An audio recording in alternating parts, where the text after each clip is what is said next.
They tryna turn Trenton into Baby Flint. Been signs by depression on the billboards ever since. 100 years ago we was lynched. Now they use germ warfare to kill us. I'm convinced, got the evidence. I look around and it's evident. Then go down to City Hall and see so much negligence. Real art is intelligent. A true artist sends messages that speak to your intelligence. They fought and died so I can do my thing. Not to get drunk and high or join no gang. I will not let none of you die in vain. For my people I bang, bang, bang. My ancestors been through so much pain. I don't let them die in vain. My ancestors been through so much pain. I don't let them die in vain. I rep for you in everything I do. I rep for you in every place I go. I rep for you in everything I do. In every place I go. They say post-traumatic slavery disorder's fake, but I just tell them all to wake up. Everything we went through, what a way down a rape, bro. Isn't all genetic makeup. So I am my ancestors from block to block. Let's build like it's Tetris. We must unite, link up like a necklace. They fought and died and we disrespected. So I come to correct it. The legacy they left I protected. We only think about self and neglected. You're African but yet you rejected. No. My ancestors been through so much pain. I don't let them die in vain. My ancestors been through so much pain. I don't let them die in vain. I rep for you in everything I do. I rep for you in every place I go. I rep for you in everything I do. In every place I go. I do.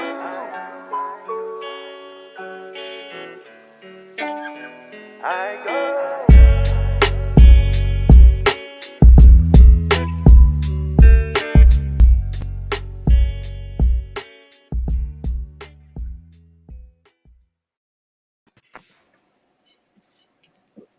Welcome back to another edition of New Freedom Exchange, your cultural expression for community development, community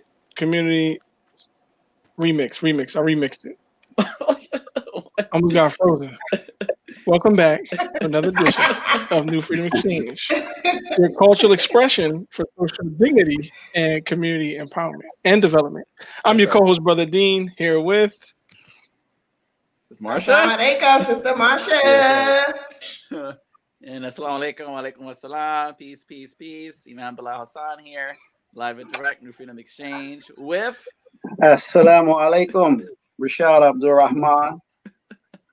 That's right. His was the only one on point. The new year. Welcome to the new year, man. You all stayed up too late on the first, or the 29th or whatever, 31st. We still on vacation. Oh man.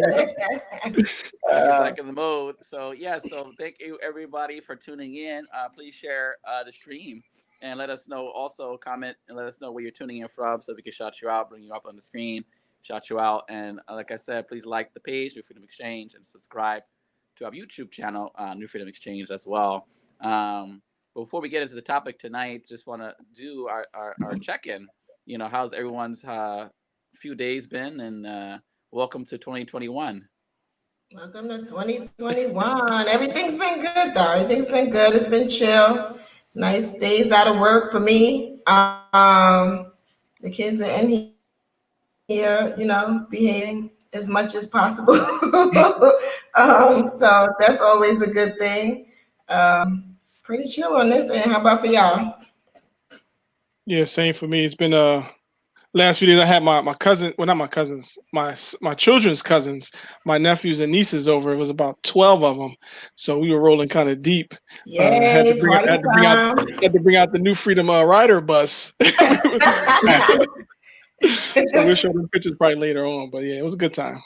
That's good. I miss that though. Like especially with COVID and everybody sort of keeping their distance. Like, I know that like my nieces and nephews can't wait to like get over here and just be hanging out. And even my kids, like over the break, it's only so many things you can do. And my one daughter, Amina, she just keeps screaming like, "Let's go on a road trip!" And I'm like, "To where? Like, where are we going, sis? To Like, tell to me." Atlanta, where it's wide open. To ATL, where it's Listen, wide open. listen. Somebody pour for me, I'm gonna have a whole fit. He said ATL is wide open. You know what I'm saying? I saw a couple of people I know that were down there. You know what I'm saying? It was just like people wearing no masks, and it's like everyone is like, it's like Times Square, but like, because Times Square, they dropped the ball on New Year's Day, and like there was nobody in Times Square. Like, Right, nobody out like that's there. the first time ever since they've been doing that, quote unquote, dropping of the ball. That Right. it was been naked, like completely naked out there. So Yeah. it was kind of weird, what I'm saying, very peculiar. But alhamdulillah, everything's been well over here. Just helping my mom out. She's progressing. She went out a few times this week to get some fresh air and different things like that. So everything is going good. Can't complain. And we also just getting ready for the new year in terms of the development of this platform here in the Freedom Exchange. Our learning course program that we have for people to host their courses for course development and course hosting. Just getting ready for production mode, to be in full time production mode in terms of what we need to do in terms of building up the digital front. And we have some more announcements for the Prosperity Marketplace Exchange. That's going well. Just uploaded some more products there as well. So it's looking good, man. I think it's looking good. I think this start of this 2021, I think is going to be different. And I think we have the time, so we should take advantage of the time that we have, on this planet, in this realm, as much as we can. But how you been, man? How's everything been going with you? Bismillah. Hey, alhamdulillah, I can't complain. This week has been, of course, as you all know, we've been off from our classes. So I've been doing a little bit of future prep for the return of the class, but also prep for the future. A lot of reading. I've been doing a lot of reading. So what I have a goal for the year to complete so much. So, just setting I'm busy. So I tried to not be busy this break, over the break, I should say. And I think I did accomplish that a little bit, to be honest. But today, I actually did a lot of running around, getting back into the mode. So I'm tired again. That's Yeah. You did like me. I called out for tomorrow. Like, I ain't coming. I see y'all on Tuesday. I just, wow, alhamdulillah, we have a brother here. Well, we can get into that later, but I just been running around. But alhamdulillah, we're doing some good things. We're doing some serious things, really, in business. You all know about the school stuff, but the business too. So that's, I think, for the next several years. I had a company that we really took COVID time off. We stopped because I had got sick twice. I don't know if I had COVID, but I got sick, like flu. I usually get the flu once or twice, but I got it like within a 2-week period. So that was weird. That never has happened. So I told my wife, look, I'm not coming. I told the guy I was working for, I didn't work. We had a lot of projects with his property. I told him, look, I'm not coming outside anymore. And we were already transitioning to kind of just subcontracting all of our work out. So the only work we've done, we've subbed it out. So that's where we are this year, and we're starting off this year in a very strong position in that regard. So because alhamdulillah, so it looks good so far. I enjoyed 2020, quiet as it's kept. Yeah, no, it was a nice time to kind of refocus, retool, breathe, not be like in this rat race. So in that respect, it was definitely a mercy for sure. Yeah, definitely. Well, go ahead, Dean. Well, no, I was just going to say, throughout the show, we're going to be posting in the link for those who like to participate in the collective consensus or collective engagement aspect. We put together a SWOT analysis for people just to give their perspective as we continue throughout the show. We've heard in previous shows when we have our community conversations, sometimes we go at a pace that some people can't keep up.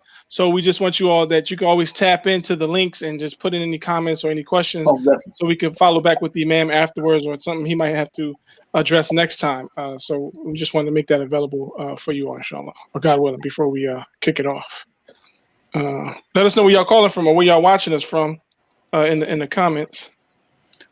Well, this evening, we have a very special topic, very special theme for this. It's this for the first community conversation 2021. This is the first one. So, and this is a very important, very crucial one, and very specific.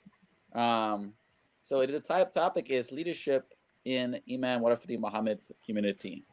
That is the topic for this evening, for this evening's community conversation. And again, all comments and questions, please. I see we have Sultana Ali from Barrington, New Jersey on the check-in. Shout out to Sister Sultana Ali. Assalamu alaikum. Happy New Year. Yeah, so that's where we're at. But first, I think it's good always to define the terms that we're using in terms of what is leadership, or definition of what is leadership. You know, so I always go to the dictionary, you know, to the Webster. Here we go, Webster. I mean, okay. I mean, yeah, tell us what Webster said.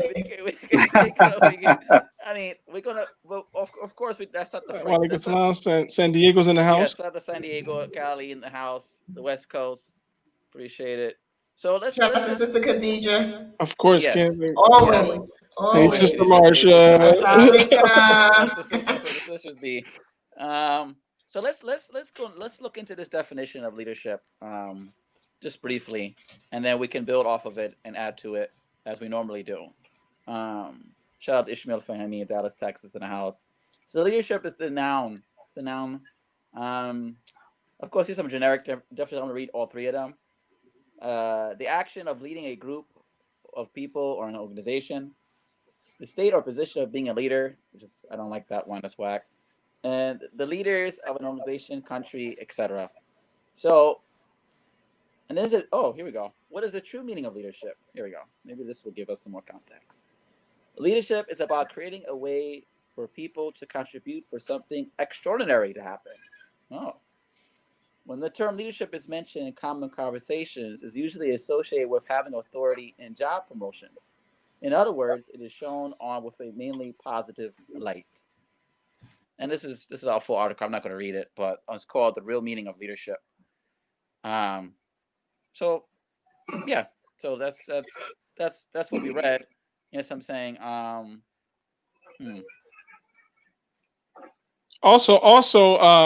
So that's leadership. Leadership, that's one aspect, but also how do we define the community of Imam Muhammad? Maybe the Imam can start us off with that as well. I don't know if you want to give historical context, however you want to introduce that as well. Yeah.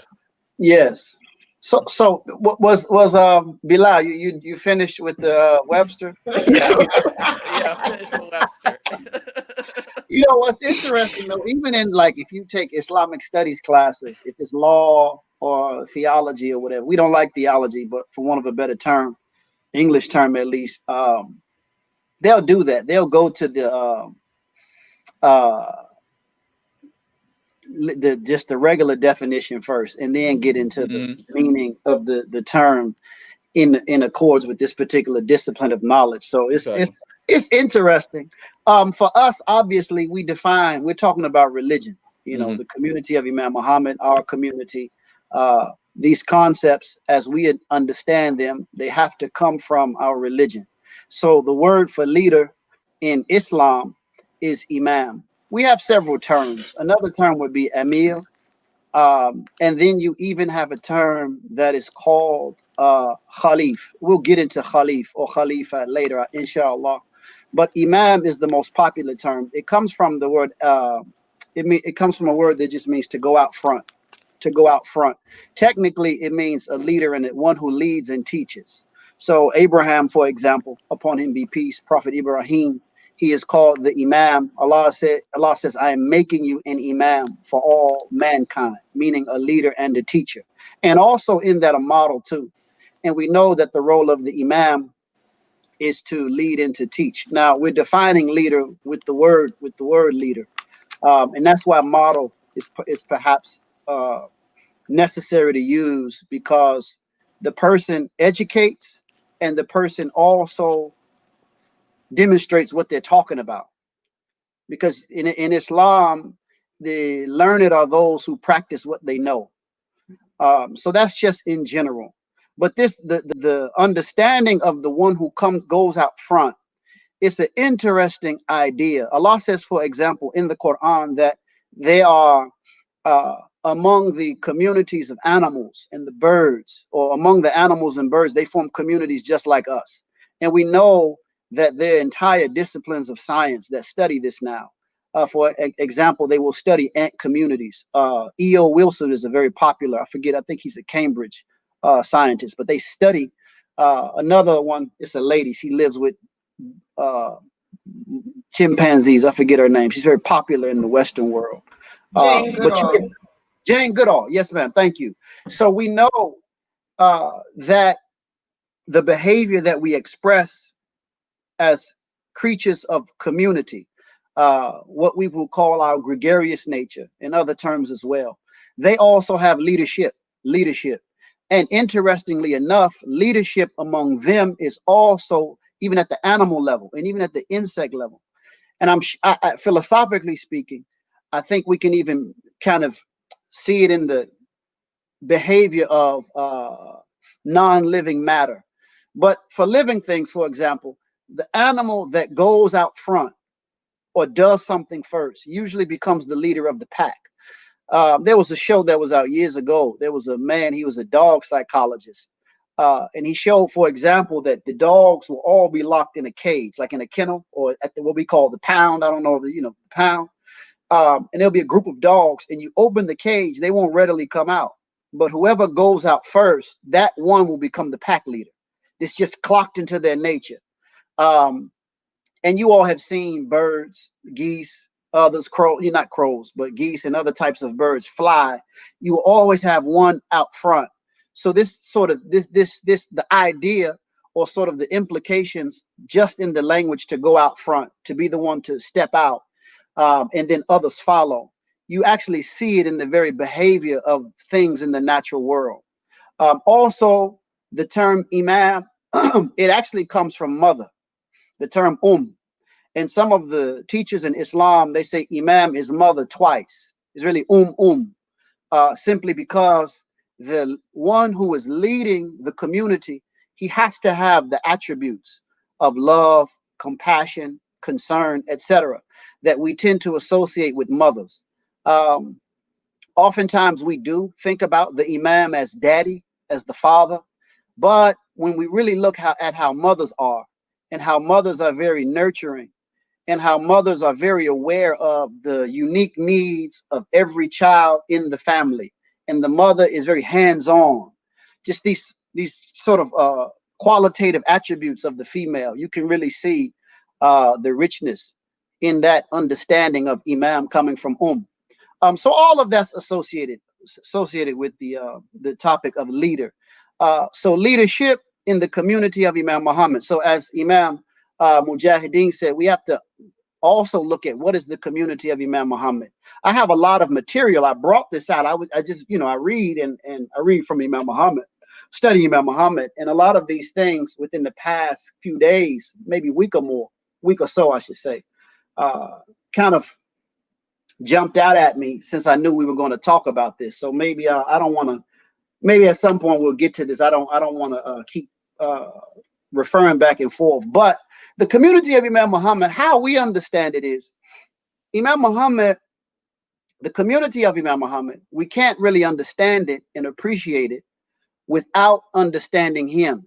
And we can't really understand and appreciate him without understanding the Nation of Islam experience. And we can't really understand and appreciate the Nation of Islam experience without understanding the experience of the African American people. That's just how we see it. And that is a lecture on its own, or a session on its own. But just to kind of put it in brief for the sake of time, we know that as African American people, the slavery experience, more than anything, it separated us from our natural connections that we had with the world. Meaning, human beings, all of us are born in an environment, a land, an actual physical landmass that we occupy. And then we are born into certain cultural contexts. And these things serve to shape us. I mean, they write plenty of books now, even on how, when we look at human personality and behavior, it's nothing more than the not that we agree with this 100%, but there's evidence. We do support some of this language, in that the individual person is an expression of the social body, so to speak. So when we were taken from Africa in the slavery, we were emptied out of that past life. We were emptied out of what we would see as those vital connections. One of the terms Imam Muhammad used, sacred life connections. We were really stripped of that. And then it was compounded. We will add it to us was a compounded effect of, how we were taught in regards to our inferiority as a people. We were cursed by God. The scientific community supported our inferiority. The government, in the language of the political documents, supported our inferiority. Of course, the Bible and how it was taught. So here are people who are displaced, they are without home, and they are not situated to have any supports for their mind, for their soul, for their spirit to find their way home. And then when they made the effort to find their way home, all they had to depend upon was the very ones that put them in that shameful condition in the first place. So we had great thinkers who advocated going to school, getting higher education, getting involved in the political process, etc. But everything that we had available to us to inform our minds was produced by our oppressor. Therefore, even education would exacerbate the difficulty, the psychological, the spiritual. That's what we mean by psychological. The spiritual damage and burden put upon us. So we were a people separated. We're really, from the scriptural perspective, we are the true orphans of mankind. There are no people who can point to their own history and show, their own lifeline and show that they have been orphaned, meaning separated from the plan of God. More importantly, as we understand it, or more directly, I should say, more directly separated from the Adamic lifeline, the Adamic nature, meaning the nature to have a share of this earth and produce in this earth and express your soul, express your mind in obedience to God. We were separated from that and held in check so that we couldn't come into that expression. So the Nation of Islam, we had a lot of great leaders that obviously didn't accept that, worked against that. And they knew, many of them identified the problem that the African American people faced, most importantly, was the problem of arriving at or coming into their own mind and their own spirit, consequently their own purpose on this earth. So we had great leaders who attempted to address this issue from various angles. And the Nation of Islam, as designed by Mr. Farad, he designed it as a language environment to extract us out of the oppressive environment that we were under because of the church and the white man, Jim Crow and whatever else, and the traumatic effects of our life here.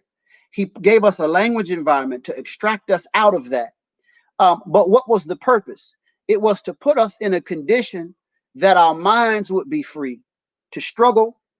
Our minds would be free and independent to struggle and search for truth and reality without the hindrance of these blocks or blockades from the world that were put before us.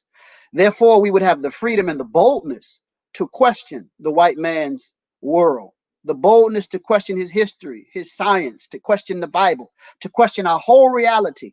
But at the same time, in the language of the Nation of Islam, while we were being questioned to reject all of man's world as not real, we were also given language that would influence us to put the Quran as uppermost.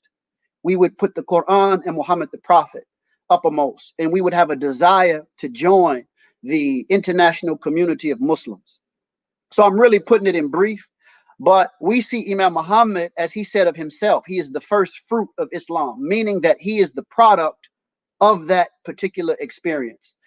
His mind, his spirit, him, the person of Imam W. Muhammad, he was the product of the Nation of Islam experience. And you know, I don't like how we tend to present him. I used to hear a lot of imams say he's a knowledge body. I don't really like that. I understand why, and I think they have gotten that from things Imam Muhammad has given in his commentary about other prophets like Jesus Christ. But I think that first and foremost, to really, and again, like I said, this is a very, there's a lot of detail to this type of discussion. But I think first and foremost, we have to understand Imam Muhammad as a servant of Allah, a servant in the true sense of the word. And again, the Nation of Islam was designed to produce a servant in the true sense of the word, meaning a person who would be totally given over to God's will in terms of their human innocence.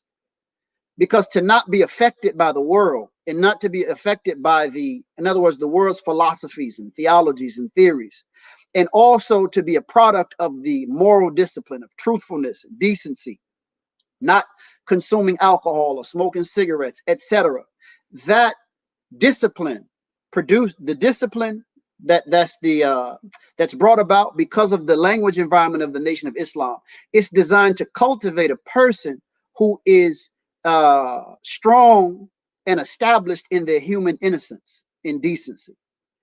And if they can keep that human decency, keep that human innocence, yet remain devoted to God and search in the darkness for answers, then the prayer is that, meaning the prayer of Mr. Farad and the prayer of the people who form these types of strategies in the history of the world.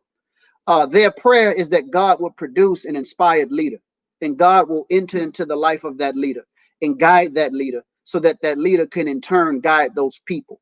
So that's how we see Imam Muhammad. We see him as the man who was guided by Allah, taught by God, the Quran. There's no record of Imam Muhammad going to any school for Islamic studies or religious studies. There's no entity. There's no secret order. There's not open order like a college or university. There's no seminary that can claim him and say, yes, he's our product. We taught him. So whatever he achieved, whatever he articulated and whatever he achieved as a leader, we have to conclude that it came directly from God, because God is in control of everything. And if someone is able to achieve something minor, as Muslims, we say it comes from God, let alone something as monumental and significant as this life that we have experienced for all of these years up until the moment under his leadership. So that's Imam Muhammad. So we as his community, we are those who are it's not enough to say product. So if you don't mind, I'll read this quote. And I think this is very important for us to read. And I think this is very important for us to understand. Really, if you all would go to this is on YouTube, if you would go to the 2006 convention, and Imam Muhammad was addressing the issue of, he first drew our attention to Adam and Abraham, how we see them as individuals, but also as types of the community model or the community following those leaders. And he said that of himself. He said, now with this understanding or with this insight that I'm giving you, when people, I'm paraphrasing it, when people say, you let that leader tell you what to think, so on and so forth, he said, you ought to say to them, I am that leader. His mind is my mind. His honor is my honor. His flesh is my flesh. So there are many instances where Imam Muhammad spoke of his community as members of his own body. And this is scriptural language. This is extremely important because this will come up later. We're going to talk about this a little later. So here's some, this is from a class. This is Dawah class. It's somewhere in 05, 04. I can give it to you. He says, I said that actually, if we don't understand it, if we could accept what I said, Allah was working on us as a collective group of people. He's speaking about the members of the Nation of Islam to give birth to a particular mind and spirit for his work that he wants to do through us and with us. All of your birth, he was speaking to the class, but obviously we were there present, but he's speaking of the community as a whole. He said, all of your birth was the birth of Imam Deen Muhammad. To say that whether you know it or not, your desire to stay with it, your patience, your endurance, your perseverance, your sacrifices, what was behind all of that? Giving birth to Imam Deen Muhammad. And when my mind is born, you are born. It is in your nature, your natural life, to wait for Imam Deen Muhammad to be completed. And as he grows, you take him into your mind, your heart, your life. And God forces me to share with you. So I'm going to stop there. But he says, no, and I'm going to skip a little bit. He says, God forces me to give that to you because you and me, we should be like one human body. That's where I'm going to stop at. So that's how I understand the community of Imam Deen Muhammad. Yeah, alhamdulillah. Go ahead, Marsha. I'll let you take the first stab. Okay, yeah, because so I have a question, and I actually have tons of questions. But my first question is, so we're talking about the leadership of in the Imam Muhammad community, and when I think back to, well, I'm saying I think back, but obviously I wasn't there in 1975 when he came into leadership. But when I think about that whole concept of him coming into leadership and correcting some things that existed at the time and teaching the community the true concepts of al-Islam. And then I fast forward to today with almost 13 years since his passing. And when we talk about leadership, my question is, do we need a leader? And if we need a leader, why do we need a leader? And what is that leader's role? So I kind of wrote three of them in one for you. But no, that's perfectly fine. That's a really good question. I mean, so just the short answer, yes, we always need leadership. The prophet said if there are two or more, in other reports, three or more, you should choose one as the leader. So leadership, again, when we going back to our comments on the subject of imam as a concept, even in the natural world or in the animal world, you have a leader, you have a first fruit, or you have so that's a necessary component of life in community. It's a necessary component. And there's actually an article Imam Muhammad wrote. I moved, and that's one of the few things I cannot find. But he wrote it for the Thinker magazine, Imam Pasha at a Harlem, New York's magazine, The Thinker. It was called We Need Watchers. This was maybe in 06. And I'm sure perhaps they still have a copy of it somewhere. But he said, the moment we come into a mindset to think we don't need leaders, we're lost. We're lost. We're finished. I'm paraphrasing, but he was on that vein. So yes, we always need leaders. In general, in particular, the nature of the leadership, that's what we really should be defining in light of how a community like ours exists.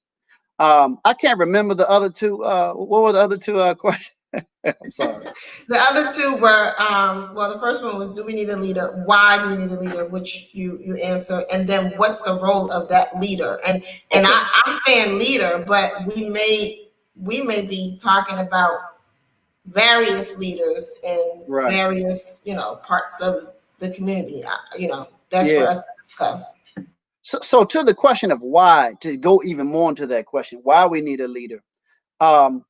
Leaders serve, as we mentioned, as guardians, as protectors, and leaders should also serve to keep the attention of the community on the most important issues for the sake of community progress. So, for example, Allah says of Moses in the Quran, he says, remind them of the days of Allah, meaning remind them, keep before their attention how God was with them and how God protected them and delivered them, etc., and brought them to where they are today. Because the tendency in the general body is to forget. This is why, for example, the woman, now I don't want to go too far off, but I'm just going to say this. Imam Muhammad was giving commentary on the language nisa and the dhakar as the male. Dhakar means to think, but it means to remind, to remember. And nisa means to forget. Nasiya means he forgot. So Imam was saying this is the issue of leadership and community. When you're dealing with community, you're dealing with a vast body of people, and everyone's living their life. The majority of them just want to make it through the day, if not through the week. Only a few will have their mind on the future and where the group needs to go. But they can't achieve that group destiny without contribution of the body, the majority.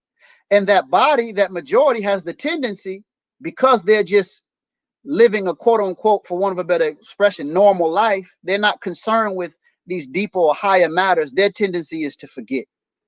But the problem is if they forget, and if that tendency goes unchecked, the shaitan enters into the scene. So Allah says in the Quran, when you forget God, he assigns you a devil as a companion. So this is what happens to communities. So the male, the imam, he's supposed to be the one who, he's dhakar, he's the one who calls to remembrance. This is why, in essence, even the khutbah on Friday, in essence, according to the tradition of the religion, is called dhikra. It's called a reminder. And Allah actually says, rush to the remembrance of God. So the teachers actually literally say the Friday is a time to remember, meaning that the leader is keeping before the eyes of the community the issues of greatest importance currently, and where the group has to go, and also where the group has come from. So that's why we need leadership. And then the issue of, I'm sorry, the third. That's okay. The question was, what's the role of the leader, which I kind of think you talked about some as well.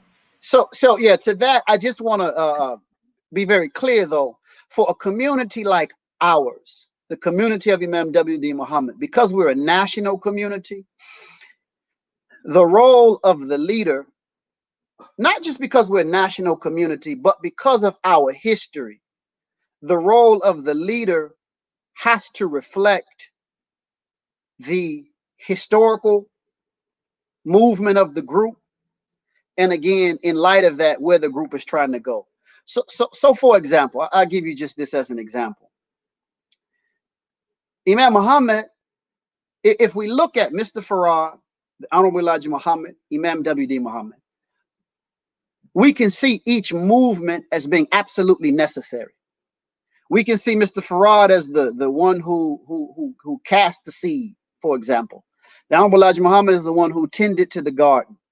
And Imam Muhammad, to use his language, the first fruit. Now, once the life or the guidance, once the light is on, to use his language, the light is on. Once the light is on, the role of leadership necessarily changes, because the people have been delivered. And this is a subtle but profound issue that affects us today, but it also affects religious leadership down through time. Almost always, it happened in the history of the Muslims. It happened in the history of the church. I'm not sure if it happened in the history of the Jews, but I know it happened with the Buddhists. Almost always, the leadership, and it continues to happen in Islam and in Christianity, etc. the leadership that comes after the prophetic movement or the inspired leaders, they develop a way to appeal to the people or to present themselves to the people so that they would have the same degree of authority in the minds of the people as that inspired leader or as that prophet. And that's where they make the mistake. And I'm going to read that too, because that deals with the issue of successor, Khalifa specifically. Because Imam Muhammad, again, he said, just anyone who's familiar with his language, he really hit on a lot how that was a big mistake for those leaders who came behind the prophet for them to use that language, successor of the prophet, because they were actually creating a new office that the prophet didn't authorize. That particular term is reserved for the community body. I'll read it. I mean, this is me paraphrasing, but we're not. But he says that when even if we acknowledge persons among us possessing those qualities more than others, they're not to take that as a title. They should be called Amir. They should be called Imam. But because Khalifa is a term used for the plural body in the Quran, whereas Imam and Amir, it can't go for just an individual person. Therefore, he said, and what happens as an effect of that is that the person is saying that what is really the inheritance of the group is in them. Even if it is in them, it's not in them for them. So they still, in their language, have to put emphasis on the group. Again, it's subtle yet profound. So the role of the leadership today, and then there are other components such as our growth. Again, when in the time of Imam Muhammad, we can say we didn't know where to go.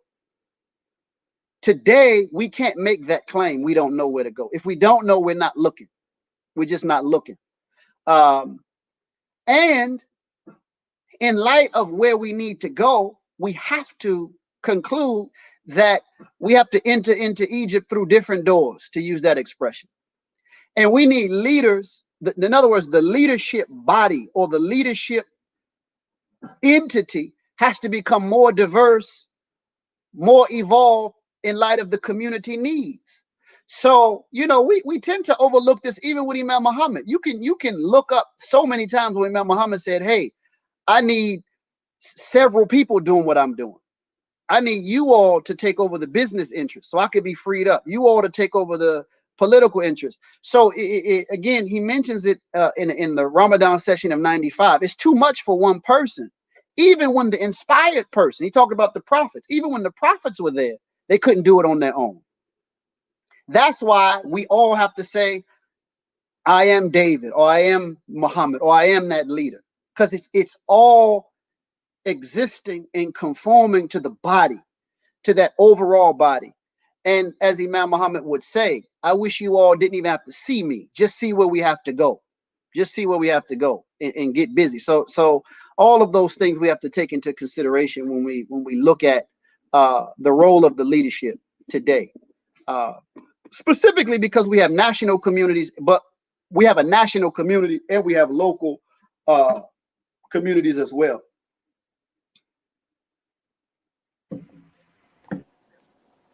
Go ahead, Bilal. I know you're right. Are you ready, Bilal? Bilal.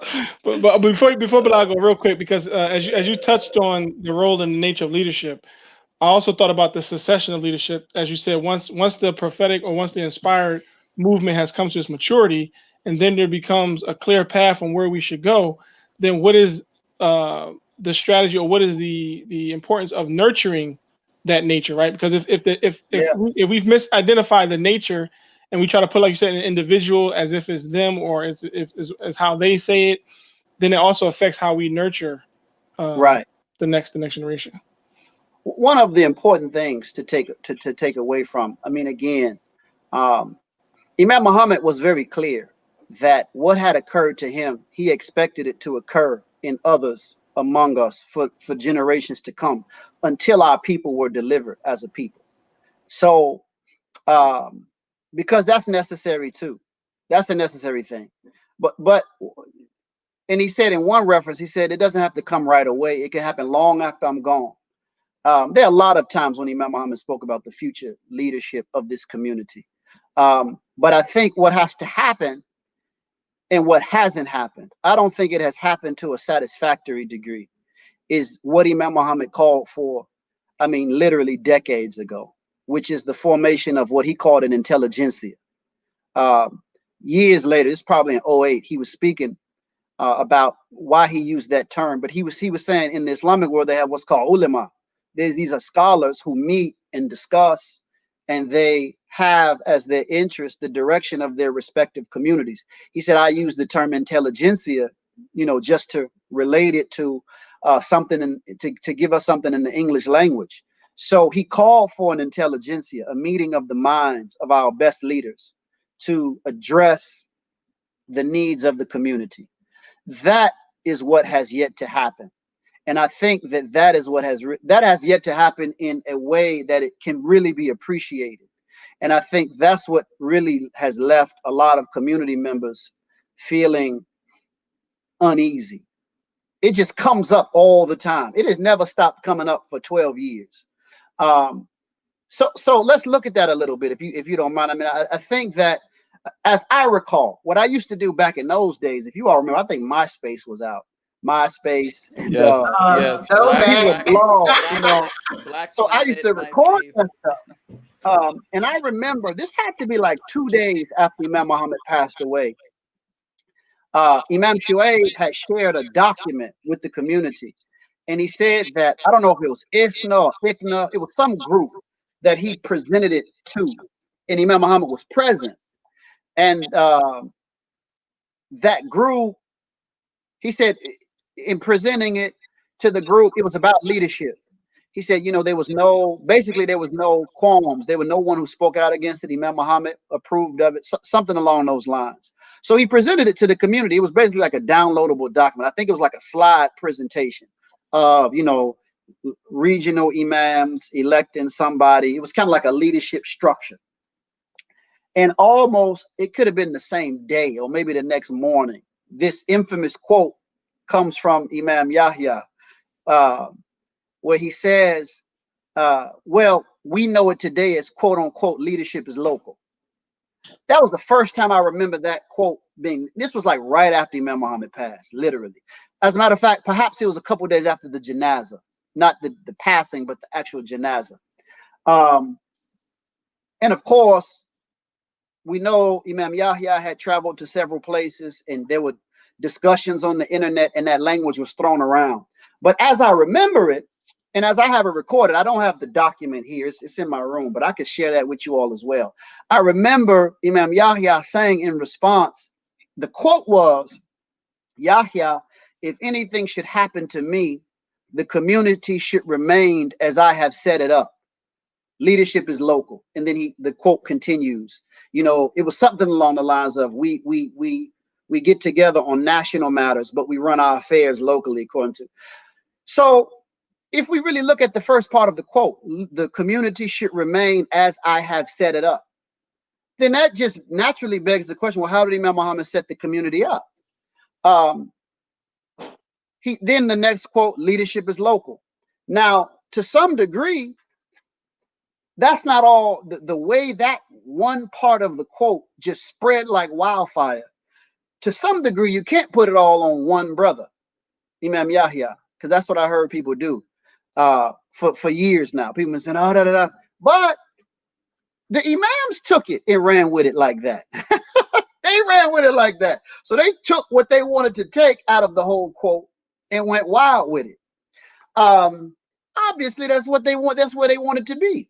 You know what I'm saying? It's like, the first chance you got to eat pork, you just go all in. It's like, well, maybe you've been wanting to eat pork all these years, brother. So it's disappointing. It's disappointing. Now, mind you, just as a side note, these issues, I think that a part of these types of conversations, we have to, as a community, come into the type of social maturity and even intellectual maturity to talk about these things and it not be personal. And we can't have critical discussions and lose love for each other. When we do that, now we have violated the Quran, because Allah forbids that. The Prophet forbade that as well. So this has nothing to do with a person. Respect and love as a person that's a member of our community, a Muslim brother or sister. This is just generally dealing with the issue. But back to the point. So that's how I remember it. I mean, catching like wildfire. And I remember the imams in our association at that time really running with that. And I would even say abusing that statement for several reasons. Number one, again, this has nothing to do with Imam Yahya. I have nothing but love for. I love Imam Yahya. I love everybody, but not just in a general sense. I credit him for what he has done and is doing for our community, and I know that he worked with Imam Muhammad and things like that. So we can't lose that element. At the same time, though, again, social maturity on all of our part, especially the ones who are our leaders. Even if what Imam Yahya said was verbatim what Imam Muhammad said. In other words, we're not even accusing him of not telling the truth. That we don't have the grounds to do that. But what we do have the grounds to do is even doubt it, because that's just the nature. I mean, the studies are just replete with the fact that memory is not as accurate as we think memory is. It's a context, things are said, you hear it one way, you remember it one way, you relate it another way. That's just the nature of conveying information, word of mouth. All that aside, no community, and I think Brother Abdul Latif made this point too when in the New Africa Talks. No community of serious respect in the history of recorded civilization, they've never charted their future, the future of their community, based upon one comment given to one person at one time, without any witnesses, no record. The whole community movement is going to be based on that. Nobody does that. No respectful group does that. So I think that's something that we still need to look at. Again, this has nothing to do with the veracity of the statement, but the issue is, hey, Imam Muhammad said a lot of things, 33 years of leadership. Therefore, if we take this one quote, we can't cherry pick. Let's look at everything our leader had to say. Let's look at everything, and let's ask Allah to guide us so that we can make the best decisions for this collective body. To me, that would have been a more mature, and I would say even a more approach that's in alignment with the history of religious communities. So I recall, for example, that's right before I had moved to Milwaukee, but we were traveling up there and visiting with Imam Shahid, Imam Shahid Abdul Ghani. And I remember we were looking at the letter that they had sent around. It's probably after I moved to Milwaukee, actually, about the imams meeting. I think they met in Louisville. The first one was in Louisville, Kentucky. And it was funny to us at the time because Imam Ronald Shahid and Imam Shahid Abdul Ghani, who's in Racine, Wisconsin. I don't think you all may not know him, but I know you all know Imam Ronald Shahid, who comes out with the books. They were kind of a difference of opinion. So Imam Ghani wanted to go, and Imam Shahid didn't want to go. But of course, Imam Shahid was the driver. So again, we didn't go. But Imam Ghani's position was, which what I agreed with was, look, we have to at least tell them what we know. Everyone didn't have equal access to the Imam. Everyone just wasn't as fortunate. Let's at least share, and then that's all we can do. Because I remember the issue was for us, we were disappointed. They had sent out a letter saying, look, we're not going to talk about Sister Khadija Siddiq Muhammad. The letter said we're not going to talk about, I think it was the Mosques and Wallace and stuff like that, like all of that. And they were kind of putting all of that under the heading of family business. We thought that was extremely wrong. That was, I still believe it's wrong. That we believe that those things should have been uppermost. The issue of, no, Imam Muhammad did not have two wives. That's a lie. And whoever's saying that we don't love you, well, we may be not like you at the moment of you saying it, but you still are sister and brother. But that's a lie. That's not true. We are not authorized as Muslims to say anything about Imam W. Deen Muhammad that he didn't say about himself to the public. We can't present him in a way because we're saying that he was hiding something. We're putting a shadow over his integrity as a leader. So that's a serious issue. What do we do with the future of the community in terms of the lectures that Imam Muhammad gave over all of these years? How should the conventions be coordinated? We know good and well that for many of us, we were going to the conventions to see the community, yes, but many of us wanted to hear our leader. That same magnet is not there, but we still know the value of our group life as a national community. How do we do it? These things don't go under the banner of family business. So I thought it was an issue of moral courage that wasn't shown in those meetings that they had. That's not to say they're bad guys, but I do think that there's maybe it's a carryover from the first. There's still this intimidation factor in place. Royal family, maybe it's some of that stuff, but to me, all of that is hogwash. That's rubbish. I don't care about none of that. Truth is truth, and we have to go before Allah. So that was one of the main kind of death nails for us to say, well, look, we're not going to get involved. We're not going to travel out there. We'll get involved, but we're not going to travel to that meeting. If you're going to tell us before the meeting starts what we can and what we can't talk about, that's not even a leadership meeting. So on and so forth. So to me, that's not the start of our problem, because these were issues before Imam Muhammad passed. They just became more apparent after he passed. Correct. But I think, after his passing, that's one of the big sort of situations that really, here we are today, and it's still, a lot of people are still uneasy. So Imam Rashad, we have a comment from our brother Nail Salahuddin. He said these politics are why many of the youth who were young during all of this lost interest quickly. Now, me and you had this conversation personally a few days ago, so I want you to share to our brother what you shared to me about this, because I brought this to your attention as well.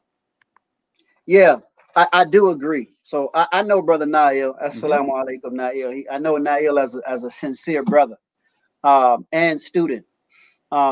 He and his wife, actually. So he's right. I mean, there's no way around that. The only thing that I would say to Nail, like I mentioned to you, Imam Bilal, and anyone who's of a certain age group, and they're like, look, I just want to be a good Muslim. Let's build. The only thing I would say is that sometimes it is necessary to know this. You have to know the terrain. You have to know what has happened in order to really know how to navigate. So don't get caught up in it. Don't get caught up in it. Like after this show, we should even really, maybe some of us should still talk about it, but the vast majority of us perhaps shouldn't even deal with it. Maybe some key issues like Imam Muhammad, how he has been presented. There's some things that still need to be reconciled. But on the whole, the issue of the leaders, I understand that sentiment. However, you do want to know why things are the way they are, or what has occurred that have brought things to be where they are. That's sort of necessary, and it will assist persons like Imam Mujahideen, Imam Bilal, Nail in their leadership role, in their role of leaders in community, as just brothers in the community, as fathers. You have to kind of know what's been going on. It does give you perspective. Again, don't dwell in it, but you do want to have an opportunity, and that's just the way things are. I mean, we look at African American behavior in life.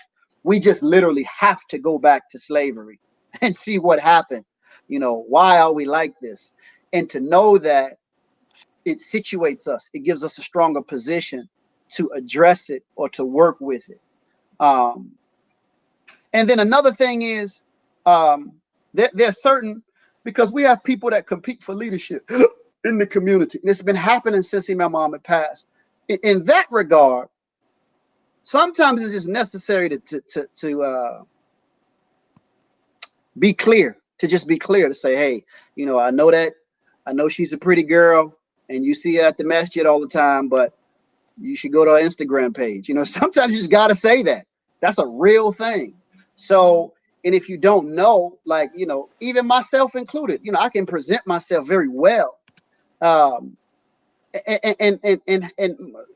there can be people who know me from a whole nother perspective and say, hey, don't look, that guy is X, Y, and Z. And that's really an Islamic obligation that we have. So that's another reason that these things need to be addressed.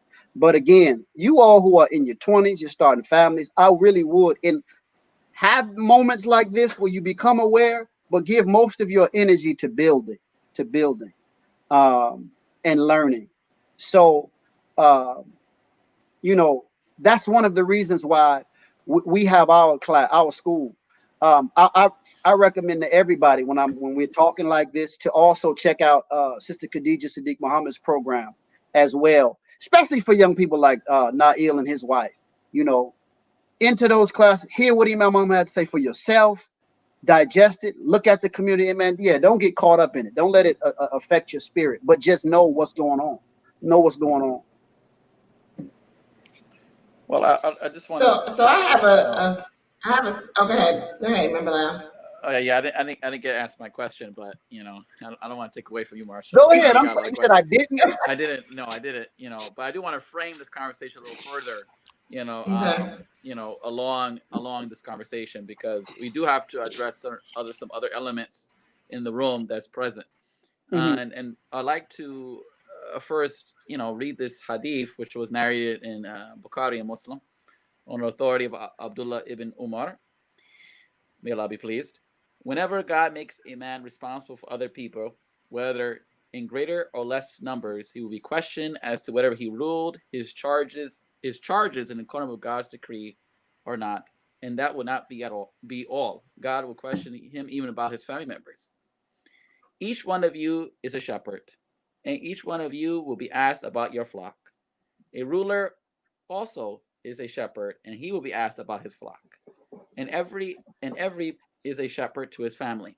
And a woman is the custodian of her husband's house and his children. Thus, each one of you is a shepherd, and each one of you will be asked about his flock. And so I just want to frame that because, you know, throughout the landscape, you know, we're talking about leadership, we're talking about the current state of affairs, and we're seeing in the comments that, you know, the type of politics have stunted the growth in a lot of ways. In your opinion, Imam Rashad, looking at the current landscape of the leadership in Imam Muhammad's community, the current status, what says you? Is it on a scale? I mean, if we could put a scale on it, and 10 being the best and 1 being the worst, be honest. From your travels, from the perspective that you see it as, where do you see it locally? The various communities. Yes. Where would I grade the leaders? Or the community as a whole? Maybe you should do the community as a whole. 2 grades. Right. And actually, that's where I was going with my next question too. I just kind of wanted to talk about the state of the leadership at this current moment and what your perspective was on it. If we were to give a report card out right now, what would that report card look? Well, I would say this. Marsha's the educator, so she knows about the report cards.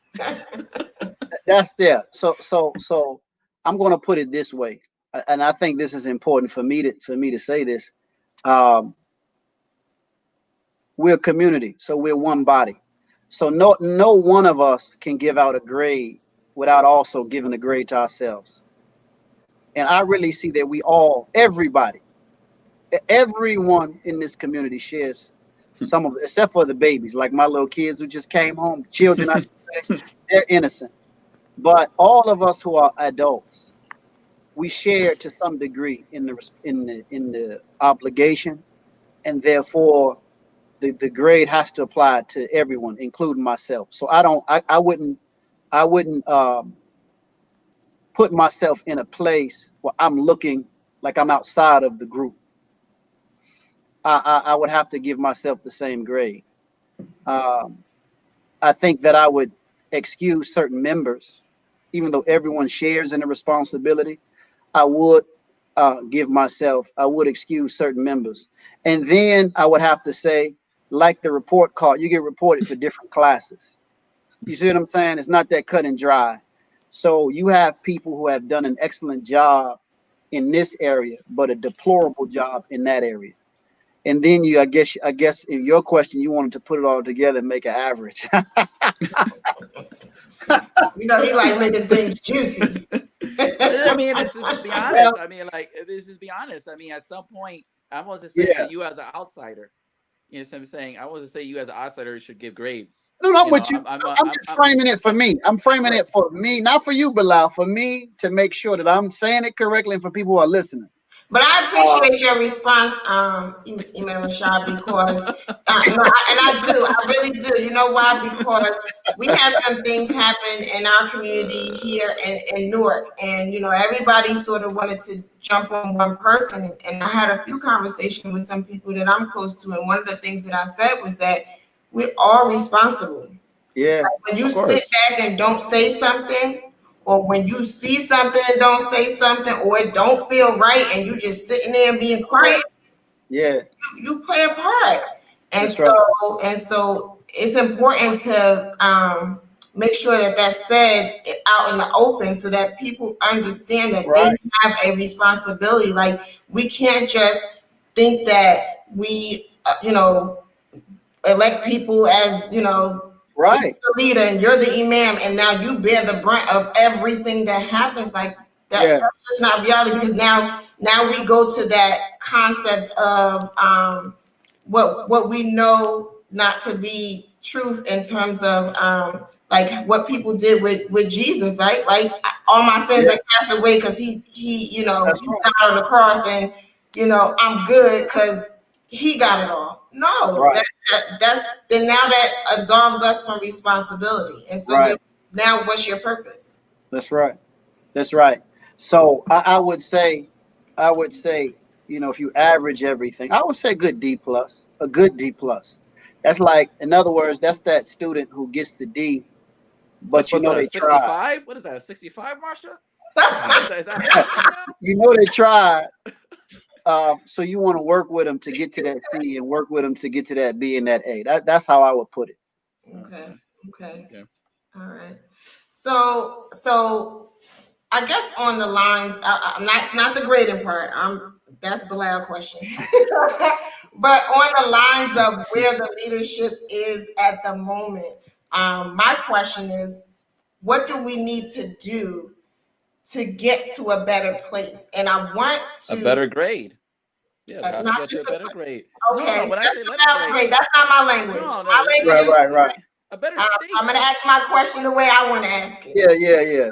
The way I want to ask it is, what do we need to do to get to a better place? And I want you to address it from the standpoint of the fact that we have so many communities with aging leadership. Right. Yeah, And no doubt. as Allah continues to call people home, Right. to return to Him, what are we doing with our communities? Do they just die with the imam that's in the seat? He got the keys in his hand and is over That now. was key. That's what Yeah. it seems like. So here's what I would suggest to those of us who have that concern. The first thing we have to do, and again, we have these discussions. You all ask me the questions, but I know a lot. Not, I shouldn't say it like that. I know I've learned a lot from Imam Muhammad, and I'm an avid reader, etc. But I don't take a big I, little U perspective. Um, so this is my opinion. But I think that when we look to Muhammad the Prophet, praise and peace be upon him, he's our supreme leader. That's our leader, Muhammad the Prophet, praise and peace be upon him. So what started him off? He was searching for God. He turned to God. He gave his whole life. In one reference, Imam Muhammad, he gave it in the language that the prophets, all of his will was completely wanting to do the will of God. So I think that for those of us who have a serious interest in the future of this community, we have to take that step first. We have to really, Imam is more than a title. And leader is more, if we take just leader in general or teacher or whatever it is, it's more than just being able to say something that people are impressed with. We have to have our lives given to Allah. And I think that, these basic things: sincere prayer, sincere dua, reading and study of the Quran, and just that remembrance of God and that management of ourselves, and literally asking God to guide us, to purify our intentions, things of that nature. I think that's step number one, for everyone who has that interest. Along with that, there are just some things that come with that. You know, we have to, all of us, I don't care how close we were to the Imam, none of us are Imam Muhammad. None of us definitely are Prophet Muhammad, in our individual person. Therefore, we should always approach one another as fellow leaders in the community body from the position that perhaps I don't know. Perhaps this person sees it better than me. And again, I don't think that has happened. So for the younger people, give your life to Allah, ask Allah for guidance. The second thing I would do at a structural level is, I think we should organize ourselves and meet. It doesn't have to happen now, but somewhere along the line, we're going to have to meet. But here's how we need to meet. How we've been meeting, even as young people, it's all of that needs to go. This is my opinion. Now, people can disagree, but all of that culture night, you know, this is a young people's meeting, but we're gonna have culture night and the poetry slam and the fashion. We don't need to do that for 10 years. If you got some clothes that you make, upload it to Instagram or Facebook. You come out with a Muslim rap out. There's other ways. We need to have serious meetings of the mind to discuss and to address issues of importance, such as family life, business development. I would even say family life and business development before I say declare Muhammad schools, because they're in such a state to whereas if you don't have any money and you don't got no children to put into them, it's a mute conversation. And other things as well. Again, like I said, even about how Imam Muhammad has been presented by members of his family after his passing. If we do no more but write a letter, a public letter saying we disagree with this is wrong, and here's why. There's certain things that we need to do. Now, how do we do it? I do believe that we can take a page out of other religious communities that have preceded us. For example, you know, in the I mean, again, don't I don't have a better example, to be honest with you. I know in the church, they meet, their scholars meet, their interested minds meet, and in their process, they use the language that they wait for the Holy Spirit to guide them. But I do think that that's an Islamic position, that God's will, you know, the hand of Allah is above the many. God's will is above our will. Let us come together with the desire. We can hash it out. We can argue. We can get mad. But the rule is you can't leave. You can go cool off, but you can't leave. You got to be committed to the group. And let's allow space for Allah's will, His guidance to come. Now, I'll give you a couple of examples to say why I agree with that approach from the church. The prophet said, for example, when the believers gather to call God to remembrance, the wings of the angels descend upon them. And the prophet spoke about the gathering of people in the name of God. And I'm using that as an analogy. We're not gathering to study or to do dhikr per se, but we're gathering to establish and to be to move down the road in terms of our devotion to God. And you know, I'll give you an interesting example, man. I used to study with a group of brothers in Cincinnati, and one of the brothers, he was very like scientific. You know, he was into science. He was into science fiction. So he would throw questions at us, or just for group discussion. And one of the questions was, if human beings, mind, he's a science guy. He was like, if the human beings were able to travel to another planet, they were Muslim, which direction would they face for prayer? And we were trying to hash that thing out, man. We had like, let's face east and this and that, and it was going all over the place. And it was time for prayer, so we made prayer. And the idea came to my mind, the answer came in my mind. So when we uh, concluded the prayer, the brother who asked to go, he said, I got the answer. But I blurted out, I said, we'll just, wherever we land, we'll build our mosque, and that will be the new Qibla. And he was like, that's the exact answer that came to my head. So both of us had this one answer come in during the prayer. And everybody was satisfied. Everybody felt good, so on and so forth. Why am I giving it as an example? It reminds me of, remember, they were looking for a way to call the people to prayer. And they were sincerely trying to discuss this thing. And Allah didn't give it to the prophet directly. He gave it to two of his companions.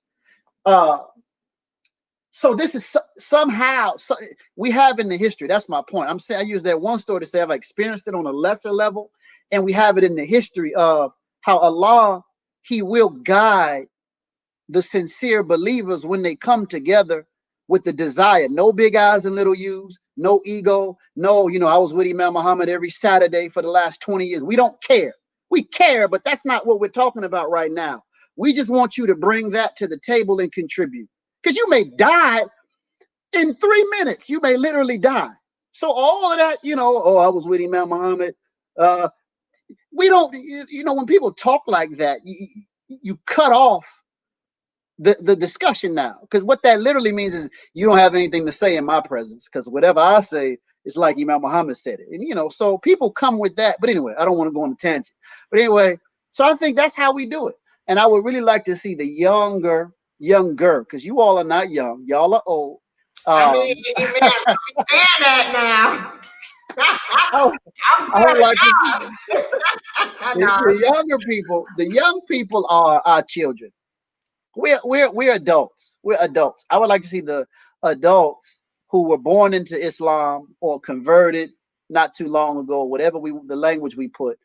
We have to really come together. We can do it over Skype. It doesn't have to be right away. And from scratch, you can start with what are the important issues? What are the issues of importance that we want to see addressed? And we start from there.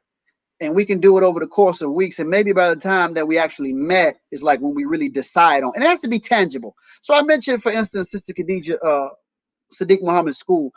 We should make a decision. Hey, this is a master's degree program, graduate level program that's in our communities established. Let's agree to support that. Financially, if we have students who want to study, let's agree this is our community school. Hey, if True Detergent is our detergent, let's do some tangible things. It's not just sitting together to talk about, Mr. Farad really wasn't God. I mean, that's a waste of time. We know that. Let's have some tangibles that if this is our best business model or our best product, what can we do to support it? And how can we also make money too? What can you do, True Detergent, to put money in our pockets? Let's develop a real business plan, an education plan. I think real tangible things like that. But again, no big eyes and little U's. Let's start from scratch, discuss it, and build as time goes on, and just really be sincere before Allah. Really be sincere before Allah. Oftentimes in these communities, in these discussions, in these arguments, we literally do forget Allah and his messenger. I do believe that. We kind of get into our own mold and we just forget. It's a human tendency, but we got to make an effort to keep that uppermost. And so, in this discussion, what comes to mind for me is that I feel like as a group, and I'm saying as a group, but what I'm going to say is sort of, the opposite of it. I feel like we've gotten away from that community viewpoint, right? Like it doesn't feel for a lot of people like a community, and maybe for an outsider looking in, it looks like a every man for himself type of situation, right? Like me and my family, unless you just make sure we have, and even in those realms, like when we talk about the family and a lot of people's situation, it's not just it's not even like a me and my family. It's kind of like, well, my Islam, and if my kids get it, they get it, and if they don't, they don't type of thing. And in my opinion, that has contributed to how the leadership either moves forward or doesn't move forward or exists at all, because there are a lot of people who you spoke a little bit earlier about, there are people like, well, I was with the imam, you know, and I did this with him, and I did that with him, and yada yada yada, and Right. and then you look at, and you know, I'm not criticizing anybody, but you look at their children and their grandchildren, and they're not connected. They're Yeah. not connected. And I say that to say that, you know, this whole concept of, you know, the Imam W, Deen Muhammad community, I'm like, does that exist still? um, Yeah. and what do we do if it's now watered down? You know, is it like you said earlier, you know, there was a mission that Imam Muhammad had that the next person in leadership, that's not going to be that person's mission. And then when we go to local leadership, you know, that's not going to be their mission, because it changes, right? The Yeah. landscape of what that leadership looks like changes. And I just wanted to like make that Yeah. statement, and I don't necessarily have a solution to it, but I think it's important Yeah. to have discussions about what it looks like, what it looks like, not just to people in the community, but people outside of the community. Like for the three of you, you've all grown up in this community. I came into this community as an adult. And so, you know, Right. hearing certain stories and, you know, looking at some of the crazy beefs that have lasted for like decades, it's just kind of like, Right. wow, Right. who like you said, who cares? Right. Nobody really cares. But when we're talking about this community concept and we're talking about leadership, whether it's a national leadership or a local leadership, it's kind of like, well, even if we did have a person in place, like, or people in place, like, where are they leading us to? Where are we going? And Yeah. how many of us are really even willing to buy into the community concept, again, other than coming together for Eids and Right. conventions? Yeah. So that your comments really bring me back to that D plus, that D plus grade that I mentioned. I think that we do want to. It does help, and I've always felt this way. I'm not saying this because I'm in Atlanta. I mean, as you all know, I'm not from here. I left. I came here from I'm not from Milwaukee, but I was in Milwaukee. And Milwaukee is a very small community, but it has a very successful school, structural wise successful. So structural meaning like it gets good money and all of that, so it can operate. It's an institution that can operate in a healthy way. But I do think it's important for us to realize, see, and I don't know, maybe this is, I was telling Sharifa earlier, I was telling my wife too, this is where I said, I'm gonna go back, I'm gonna do my business more. And I don't know if this is a business. I know it's a religious mind state, but it helps me in business. I don't mind. I really feel that if I was in the middle of, put me in any city. I don't have to be in Atlanta. I wasn't going to come here. That's another issue. But I don't think that all is lost at all. And I think that one of the things that we have to do is always take the broad view of our community, because we have a lot of beautiful individuals, excellent individuals, and a lot of excellent efforts. The D plus is, again, that's that student. You say, okay, now let's work it up. You can make a C, you can get a B. You know they have A plus potential. You just want to, but they're performing at a D plus currently. And I think that a part of that is there's several reasons for it, but a part of it is we're not really situated to benefit from each other in the way that we could benefit from one another. Because of, there's no real, like, the conventions aren't what they used to be, whether you go to Detroit or Chicago. Nothing, again, there's that uneasiness. And now, mind you, the leaders, they're going to have to, that's the thing they're going to take to Allah in the judgment. The ones who came up with that, who kind of kept that separation and every man for himself. But that's another thing. But I do think it does serve us well spiritually to look at the broad view of the community. I mean, even what you all are doing right here, what many others are doing, it's extremely beneficial. It's extremely beneficial. And I would even look at African American Muslims outside of our association. Because again, we forget that Allah is in control, and Allah has obviously allowed certain paths of growth to take place, and they have challenges too.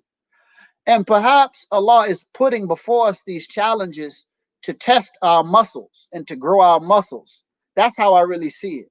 Um, because we have people who are doing business. We have people who are educated under Imam Muhammad. We have people who've went to universities overseas and have gotten educated. We have people in politics. We literally have the quote unquote right stuff.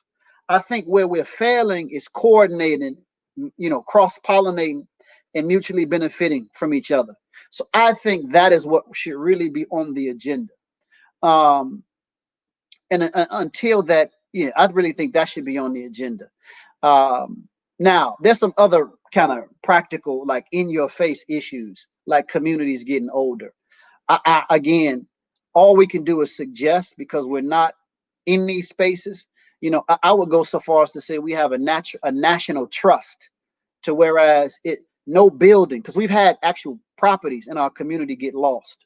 I would like to see a national trust put together where no building is lost. So if the community passes, they can't keep up with the payment, it goes to the national community.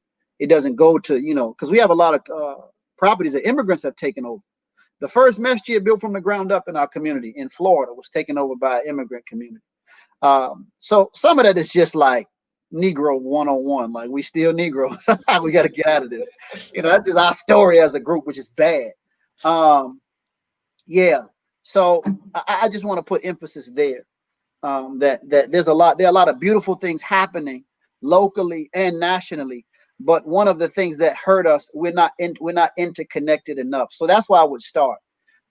Even like, again, with this program, sometimes it just helps to highlight what people are doing to across the country and see how we can benefit. So I'll give you an example, like the brother, I think it's Michael Rashid in Philly. He got a nice position. Now I know he can influence some procurement. There's a certain amount of dollars that go to African American or minority businesses. No bid.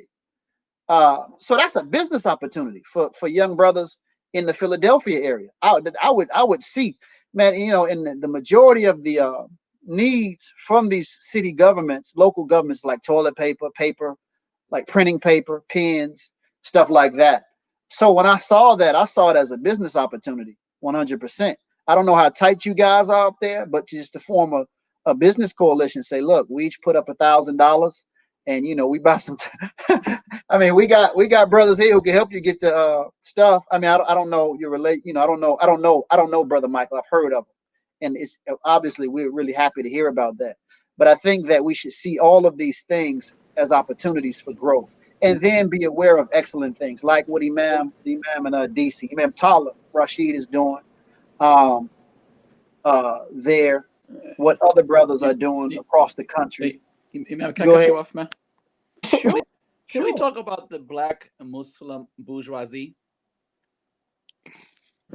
Oh, okay. Who was that again? Remind me of that. I was going to ask you that one too. Dean, you have the clip loaded up, man?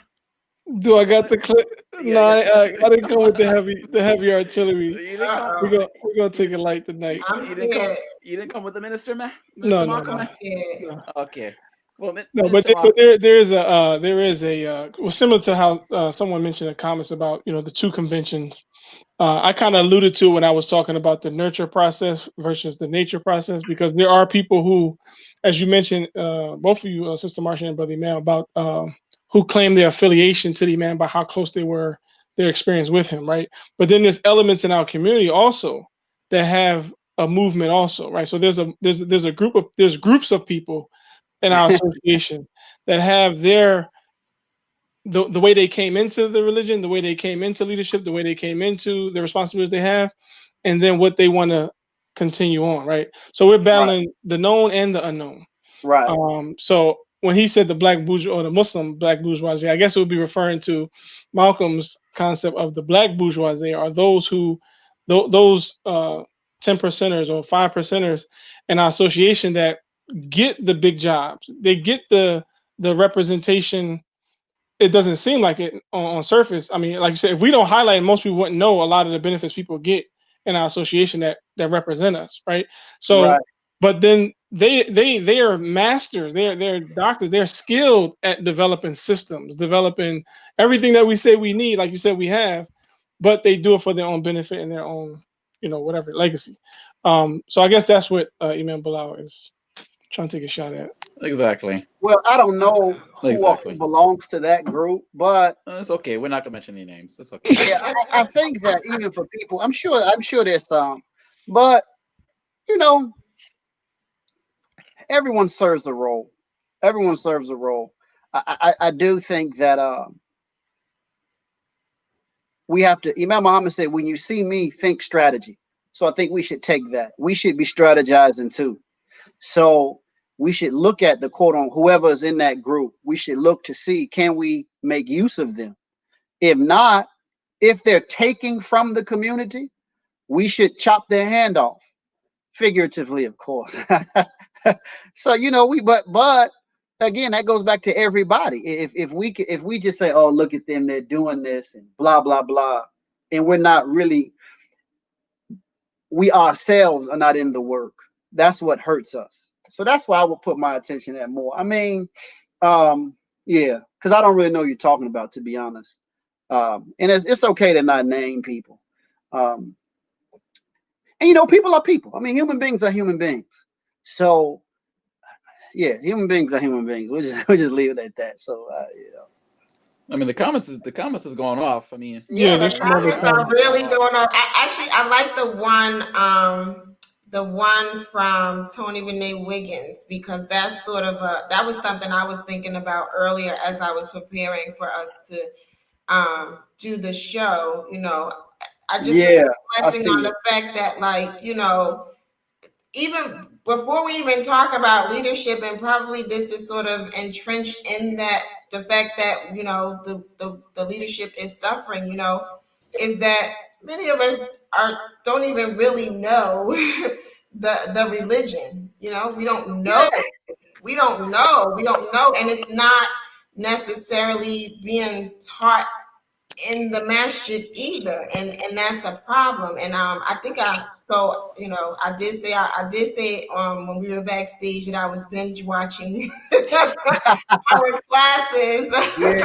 But there Well, was one class that we had, and you were talking about you were just talking about the fact that we need to, like, that has to be happening in our right. masjid. Like, if it's not coming from the roster and the Yeah. member, then, like, how are we learning? Who are we leaving that up to? So that was a problem. I mean, Imam Muhammad addressed it. A part of the comments that he gave when he had left the ASM, resigned from the ASM, but he would say it in class too often. The imams, they're just not. Look, the sort of so when we say the imams, we have to be careful too, because they were sharing this lecture of Imam Muhammad, and I was telling you, Bilal, I'm saying, well, this may not be as relevant anymore. It's relevant, but I'm saying as relevant. When Imam Muhammad was talking about people who have been worked against him, a lot of those guys have actually passed away. You see what I'm saying? Like, I don't want to name anybody, but we've had a lot of. And when you look at major cities like Philadelphia, Imam Idris is a new guy. Detroit, Imam Tawheed, a new guy, a new man. I mean, I don't mean guy in a disrespectful way. Here, Imam Suleiman, new person. DC, Imam Talib. In other words, they weren't even in those. These are major cities I'm naming. And they weren't in the office of Imam when Imam Muhammad gave those quotes. So when you put something out there like that, it could be reckless. It could be reckless because you never want to.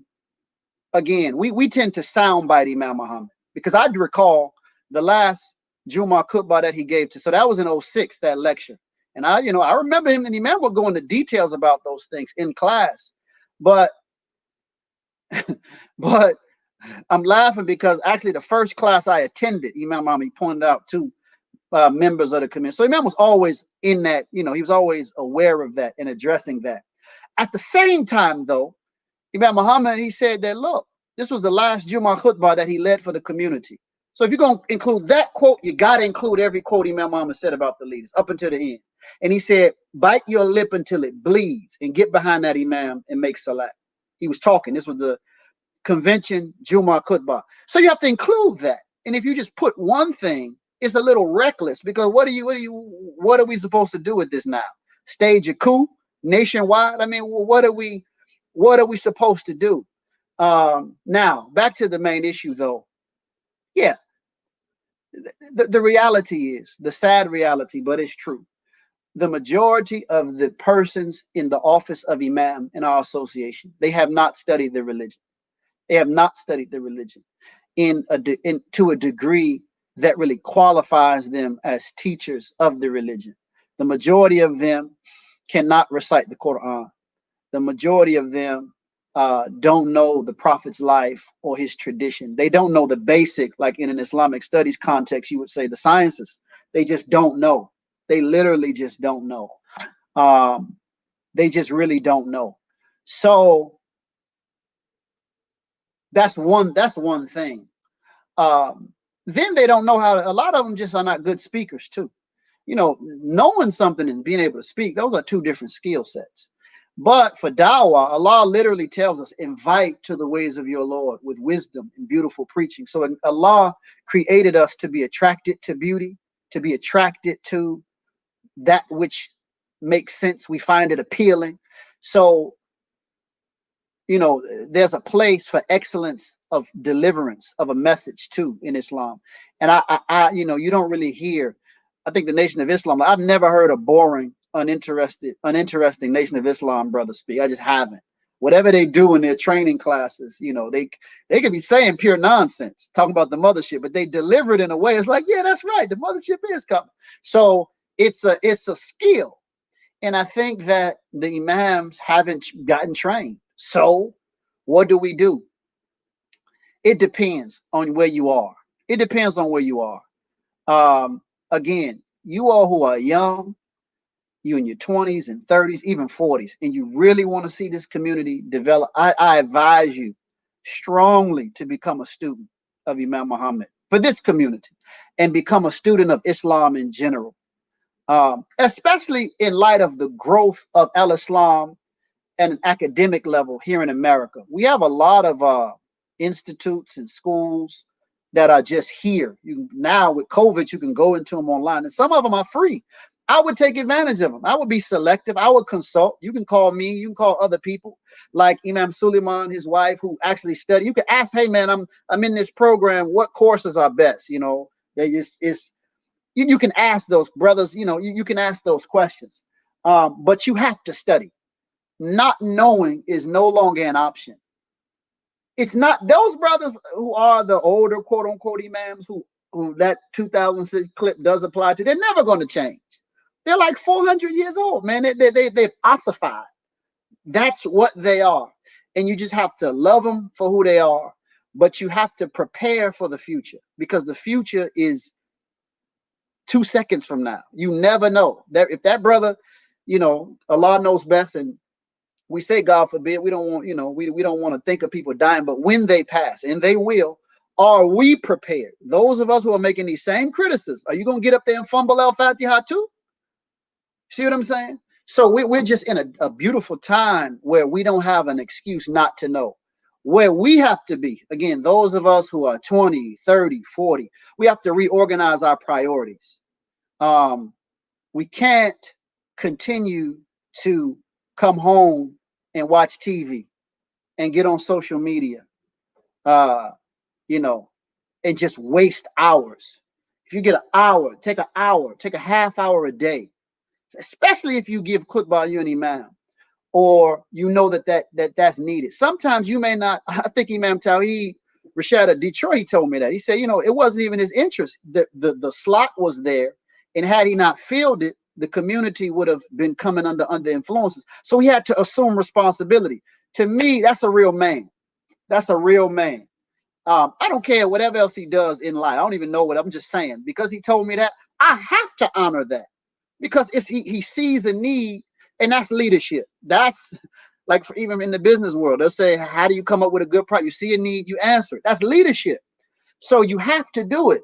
But you cannot, you got guys, man. I have guys in my class. I know they don't work.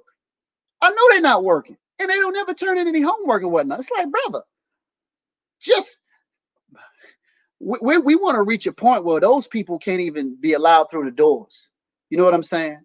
I'm there, but I'm just saying as a community, we don't even want those people to that's inexcusable.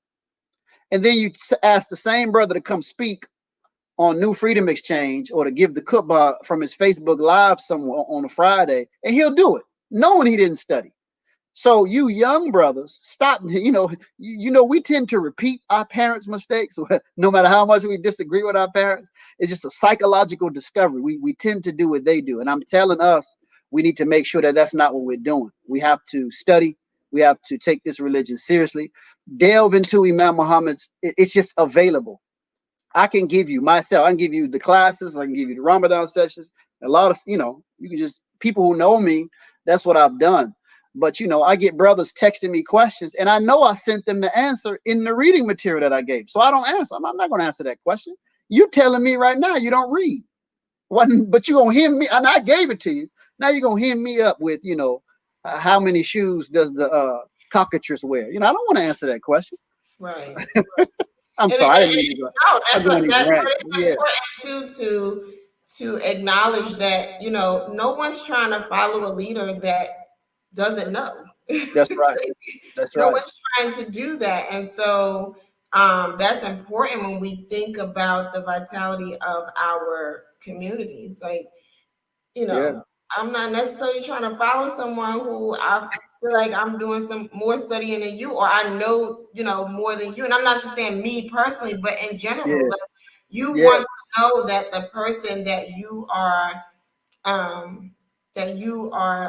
in a sense, have some dependency on is dependent on, the Quran, Allah. Right. They read, they study, they know. And then just outside of that whole leadership concept, I always want to, sort of go on record and saying that we all have individual responsibilities. We do. And so when we talk about, that whole leadership piece, well, and you said it earlier, like, I am Imam Muhammad, but I can't be Imam Muhammad when I'm not even doing the stuff that he was doing, which was studying, which was, moving things forward. If I'm not doing that, then I can't claim any of that. And we have to sort of get away from this concept that, we sort of just throw our heavy load on one person. I'm sorry, y'all. My wife knows good and well that this room is all problem. Listen, we accept everybody on this New Freedom Exchange. Hey, wifey, Assalamualaikum. No, don't support that. Don't support. I'm about to. So my children, my office, where the kids are. If you all notice, I'm usually in the office, but they just got on, and they're active. So I said, well, let me come in the room, and that's why I got this different background. But whatever. I guess. See. One thing I noticed, this should be another show one day. Women will support each other no matter what. I've never been able to. I've never been able to say, hey man, my wife does this. The sister could have just met her. She'd just jump on her side all the time. I never met her before. Hey, sis. So women, they have this unspoken camaraderie. Now, brothers, we need to develop that. I don't know what it is, but it's unspoken. It could be Caucasian women with it, but that's another issue though.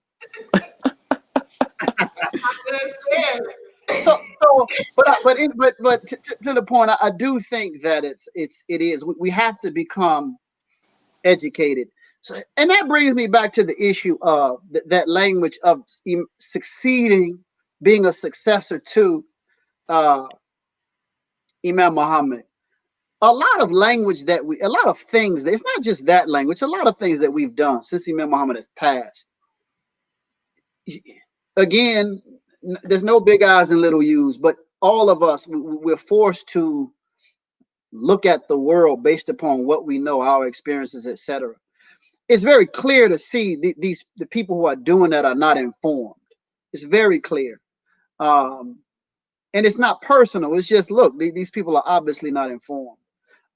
There's a lot. I mean, I see the time is going. There's a lot to address in this regard.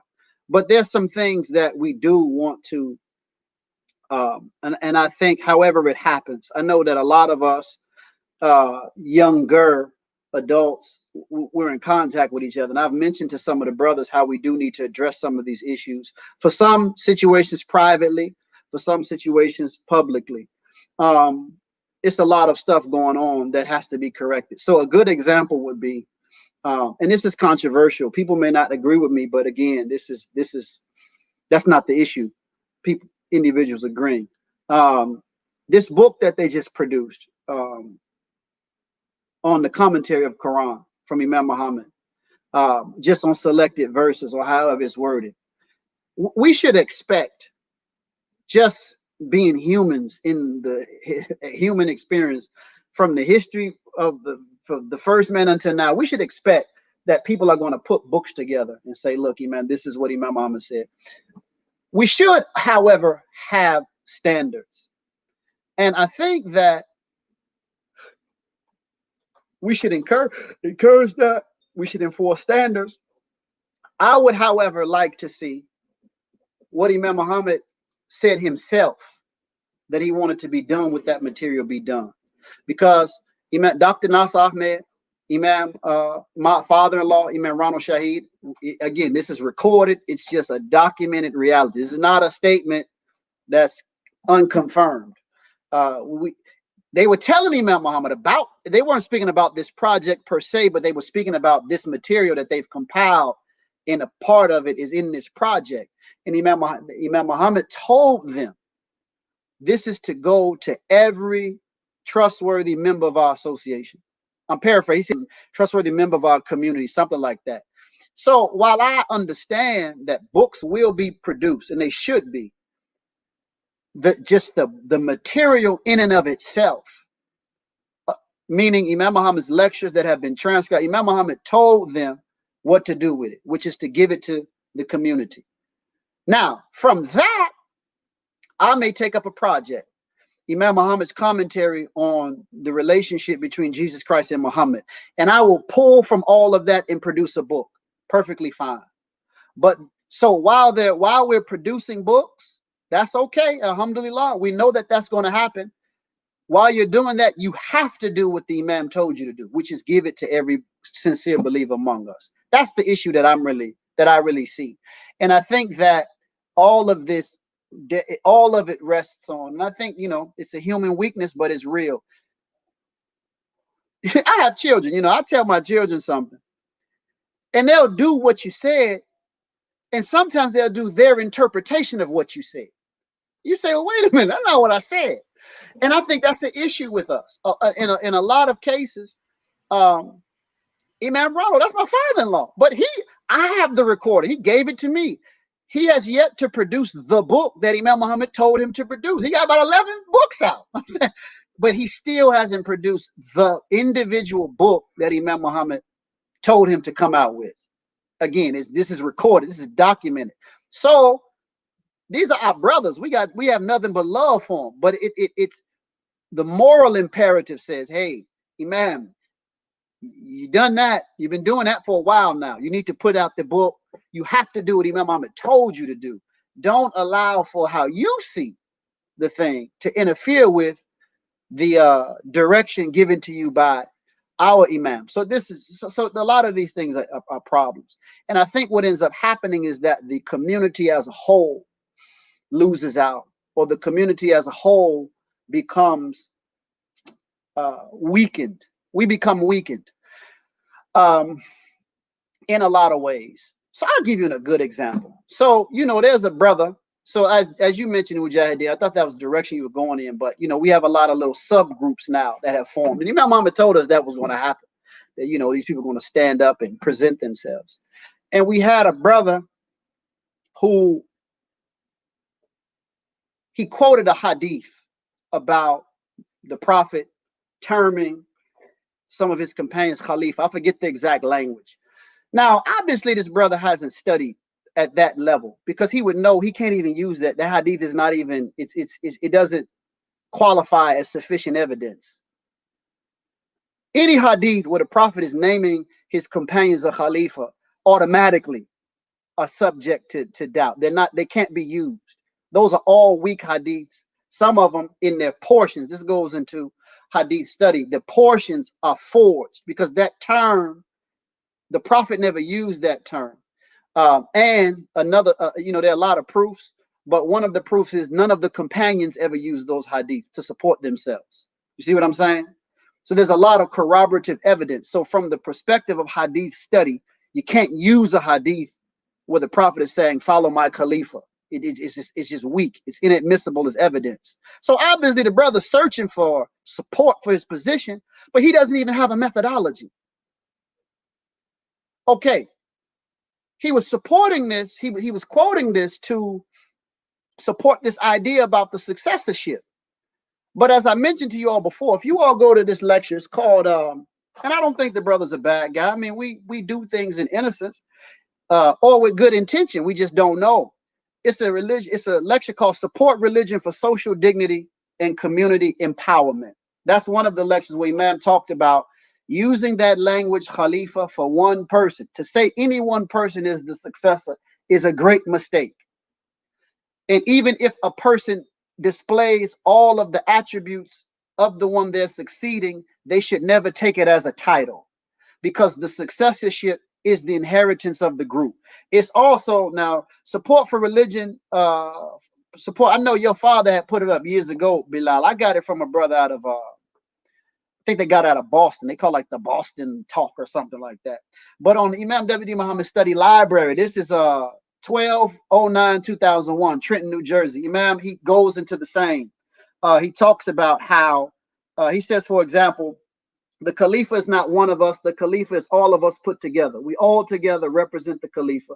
And that's how we should live as a community of Muhammad the Prophet, the community that Allah made and told us we are. So when we put out certain language, we have to be very careful.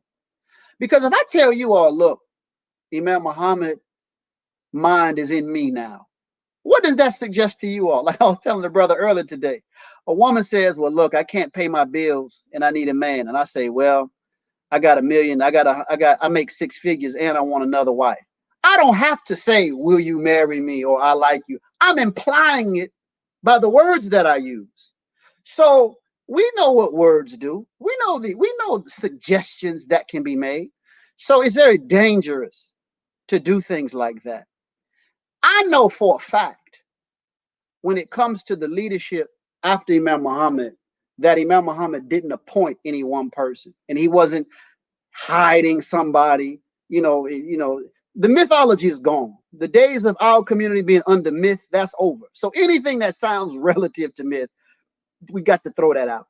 I know for a fact, because I've been in situations where Imam Muhammad has literally talked about who he sees possibly could be the future leader of our community. And this is not from the 80s, which let me know that obviously that was on Imam Muhammad's mind.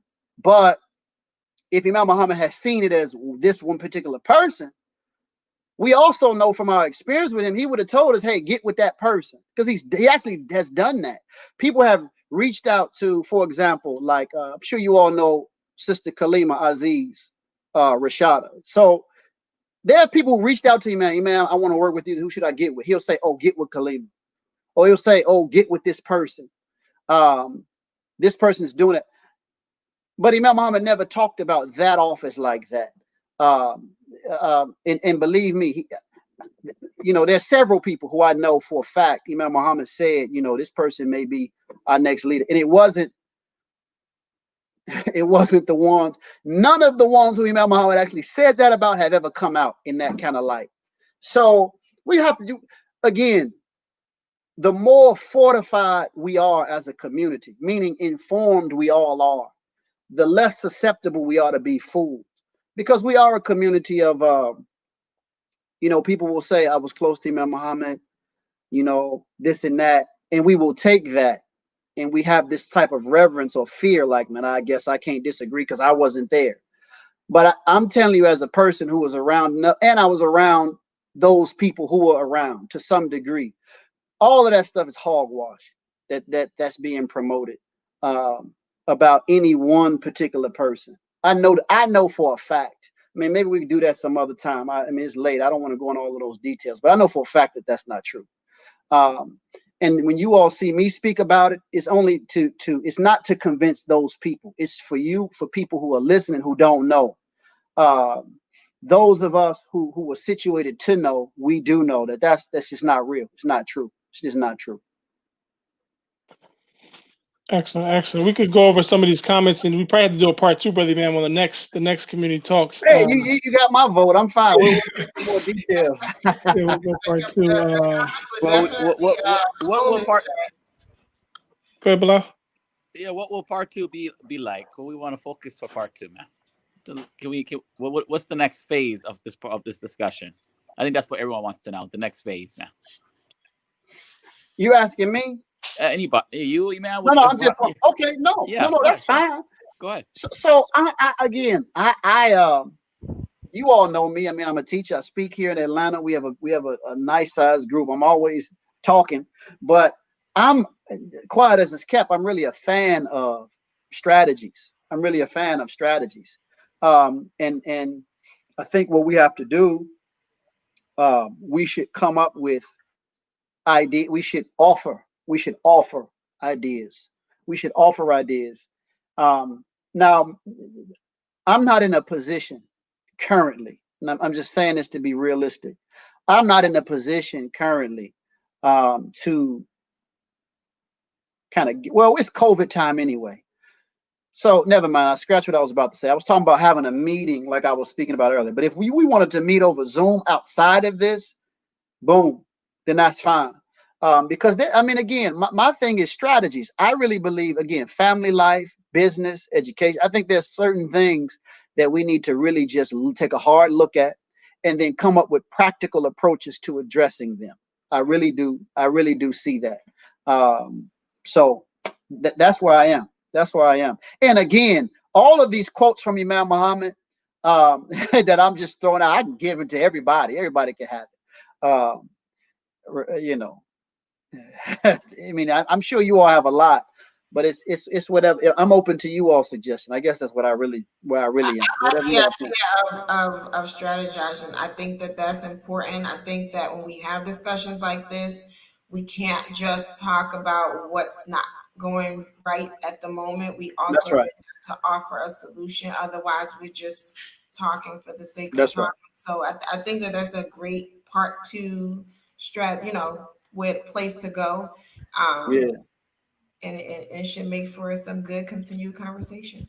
So part 2, strategies in Imam W Muhammad community, or for Imam Muhammad community. That's a good name. Yeah.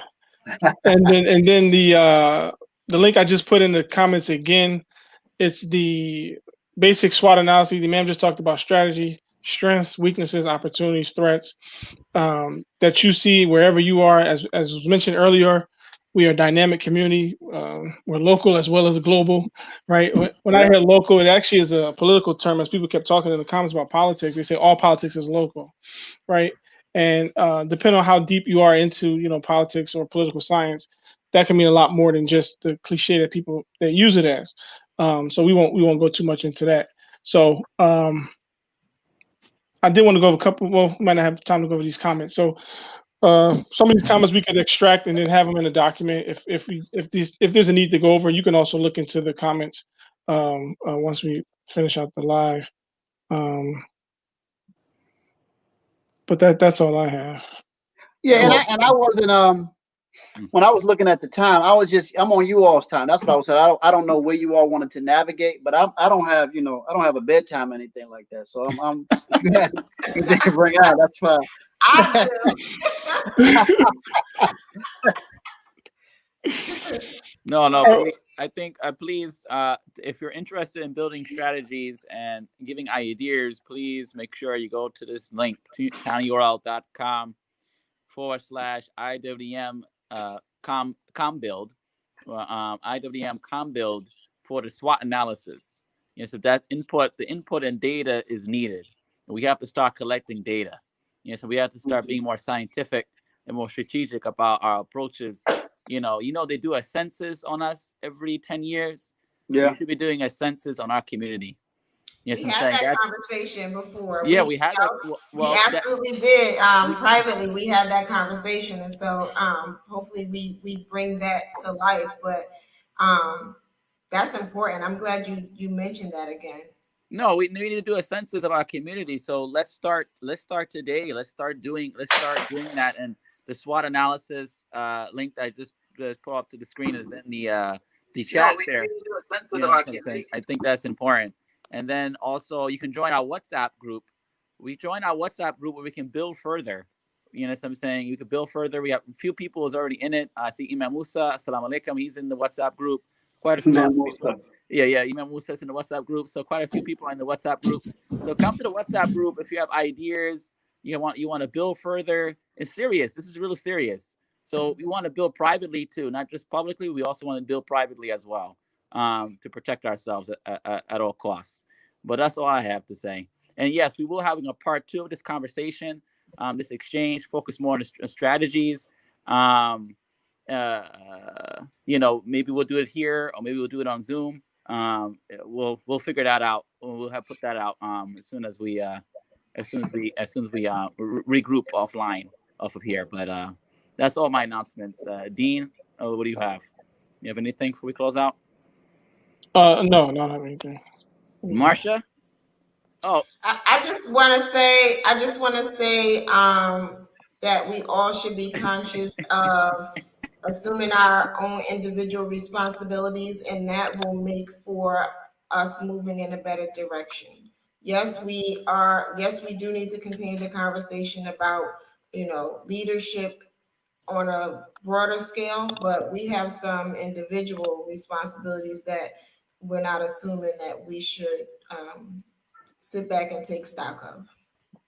I did want to make a note because I did make a note early on, but the discussion was a good flow, so I didn't really interject. But there was the commentary about the elders, right? And I've seen it from both sides. I've been in those meetings with the imams. I've been in the meetings, with pioneers, with people uh, who they feel as though they have given their all to this mission, to this movement. And I think some of the hesitation from their side that I gather from them, not that it's right or wrong per se, but they feel as though, because one brother personally, I mean, and you always hear this concept like we're waiting for you all, we want to pass it on, right? So I never take it to the head, but you do try to figure out, what do they mean by that? Like, what is their perspective of it? Not necessarily, um, you know, if you need it or don't need it, but what is it in an elder, a pioneer, or someone who's focused their whole life. They lost their whole family life to Yeah. continue this mission, right?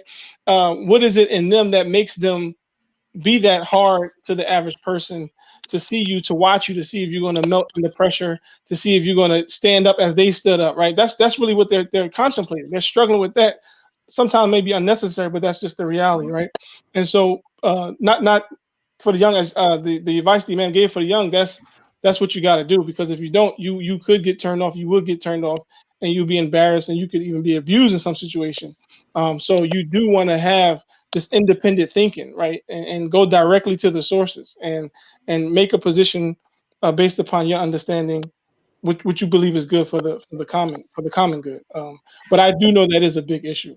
Can I say something to tell you, ma'am, not to hold us up, but I do think that that's a very important point. Marshall, you better hurry up. Yeah, no. That face was like, I don't want to drag the conversation either, but I got some stuff to say off of that. Yeah. Too. That's what that was. So I do think that here's how I learned to do it, because it used to bother me a lot. I think that we have to really, again, take a broad perspective and look for the positive in everything. It just helps. I mean, even sometimes, it just helps.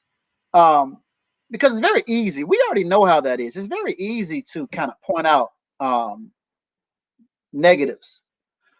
But I think that, matter of fact, my wife and I, we were talking about this yesterday, and how I see that generation.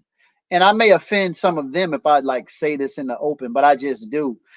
I see the majority of them, at least. They're literally the transition generation. That's how I see them. Like, they made the transition. So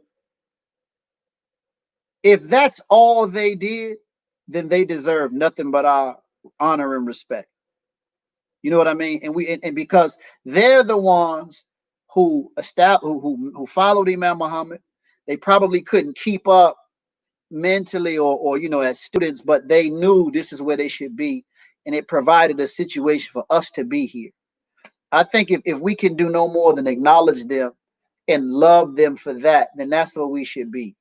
Our generation, I think that we should be looking at laying groundwork in these fields, education, business. And we don't have to be a big number. Remember, something that Dr. Sherman Jackson kind of points out in these other forums where he's teaching, that the Muslims were, for the first 200-300 years, they were a minority group. So when you hear about all of these great scholars who did all of these wonderful things and formulated the schools and all of this, they were doing that as the minority group. They were not the dominant group. And that's I didn't know that up until, I researched it after he had said it, but that's a very important piece of perspective to have, that numbers don't necessarily mean success, or it means that Allah is with you or not with you.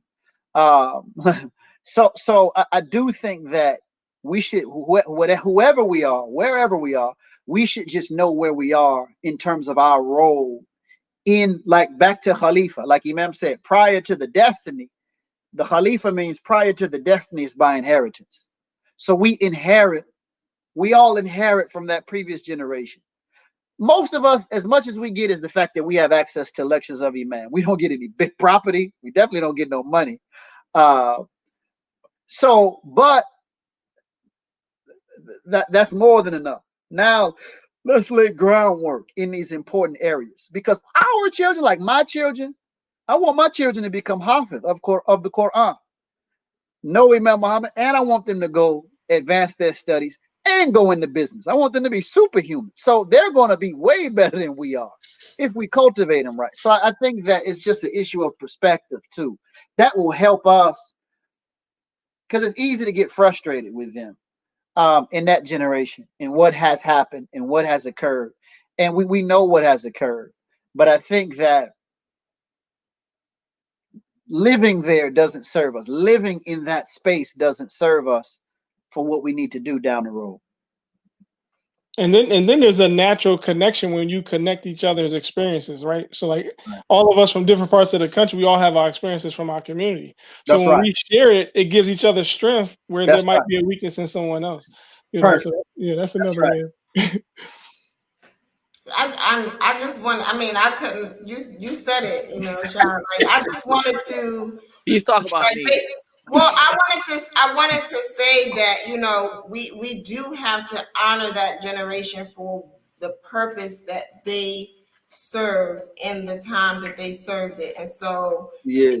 because, if for nothing else, like you said, just for them standing in the gap when we needed to come over is big, right? Because we Real wouldn't big. be Yeah. where we are. But then I also thought about the fact that when we talk about sort of the leadership and succession and all of that, I thought about the fact that for many of the imams and a lot of people in that older generation, like, they were literally like being snatched off the street to come to the masjid, right?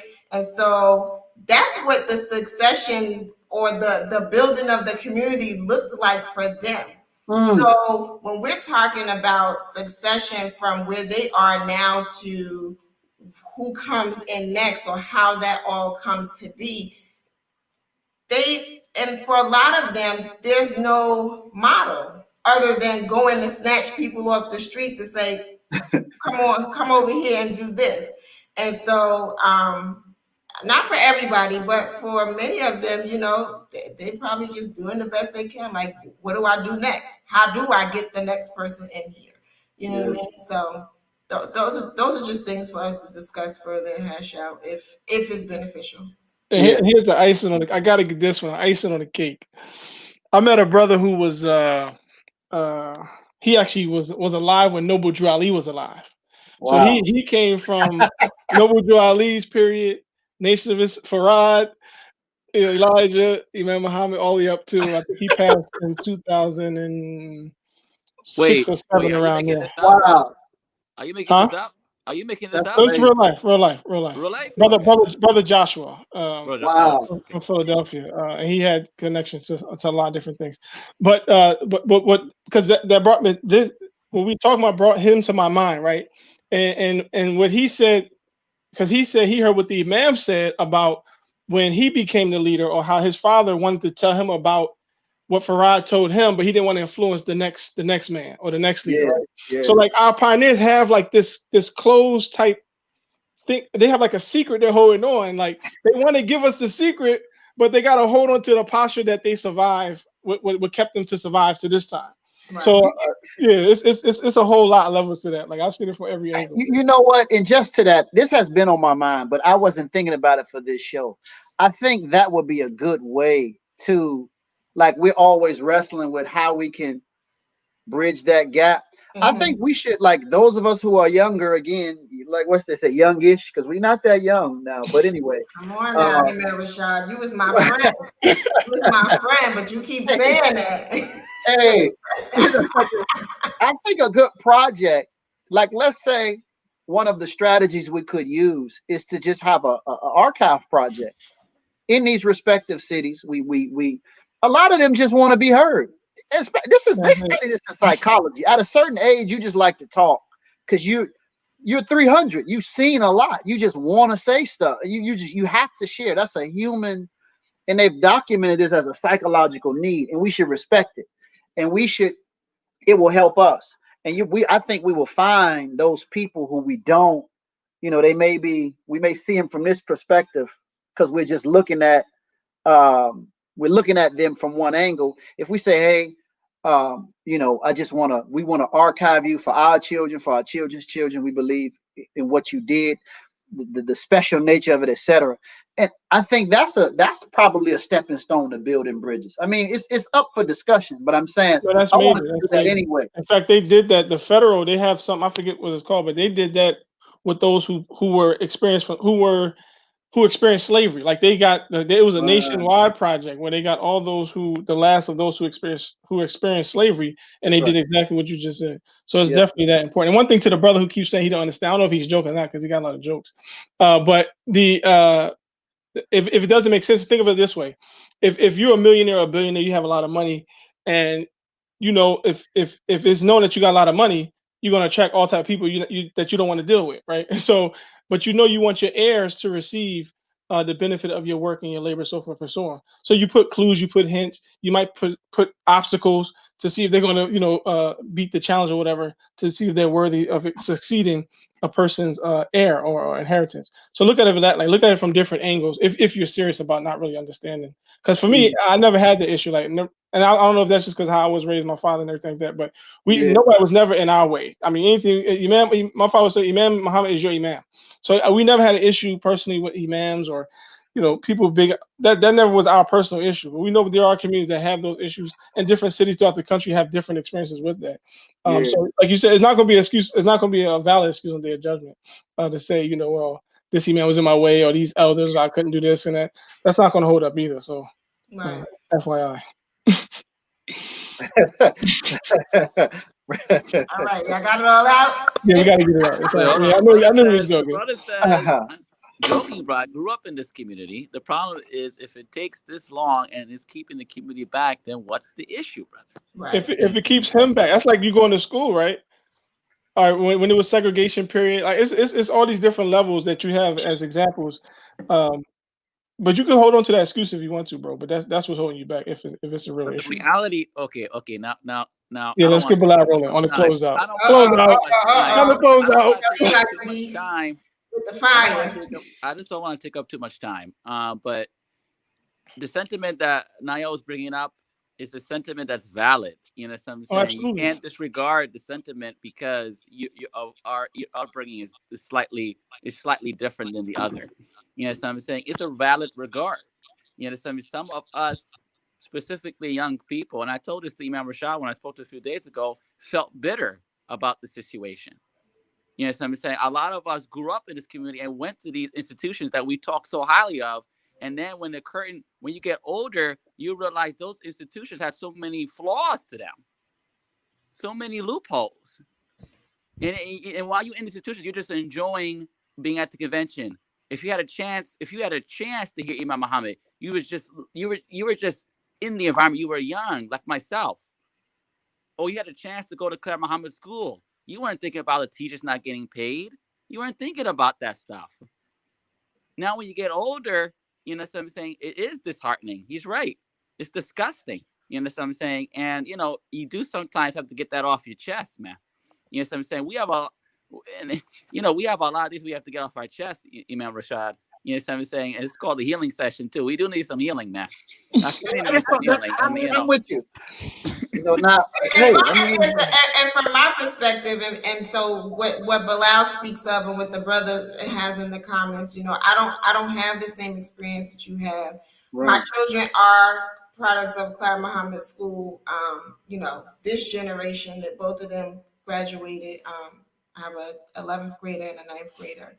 And some of that, what you speak of, Bilal, like, you know, they're privy to, just because I'm so active in the school environment, like they're privy to the fact that the structure is not, you know, pristine, and it's not exactly where it needs to be. And I know that my children have had some concerns, even just watching the sacrifice that I make, you know, as because, you know, I'm their mom. So they're just like, you know, do right by my mother type. You know, they when it comes to my defense, that kind of thing. Yeah. So it's important to, you know, it, like you said, you want to get it off your chest. But as long as the getting it off your chest has a purpose, you know, there's an end to, like, we get to some, there has to be a point in doing that, is what I'm saying. Like, if it's for the sake of griping because you're mad, what is that going to do for us? If it's for the sake of saying, dang, it was very disheartening to know that, you know, this was the situation, but here's how we can make it better, then I'm all for that conversation. Yeah. But if it's not that conversation, then what are we doing? Yeah. With that being said, meet us in the WhatsApp group. Come take the survey for the SWOT analysis. If we are serious, take the survey. Let's collect some data. Let's put the stuff together. Meet us here back. We'll be on Zoom, StreamYard. We don't know yet, but you know, we'll figure that out. But you know, let's be serious and let's get in this WhatsApp group and let's build and let's get that data. We need that data, man. I can't stress that enough.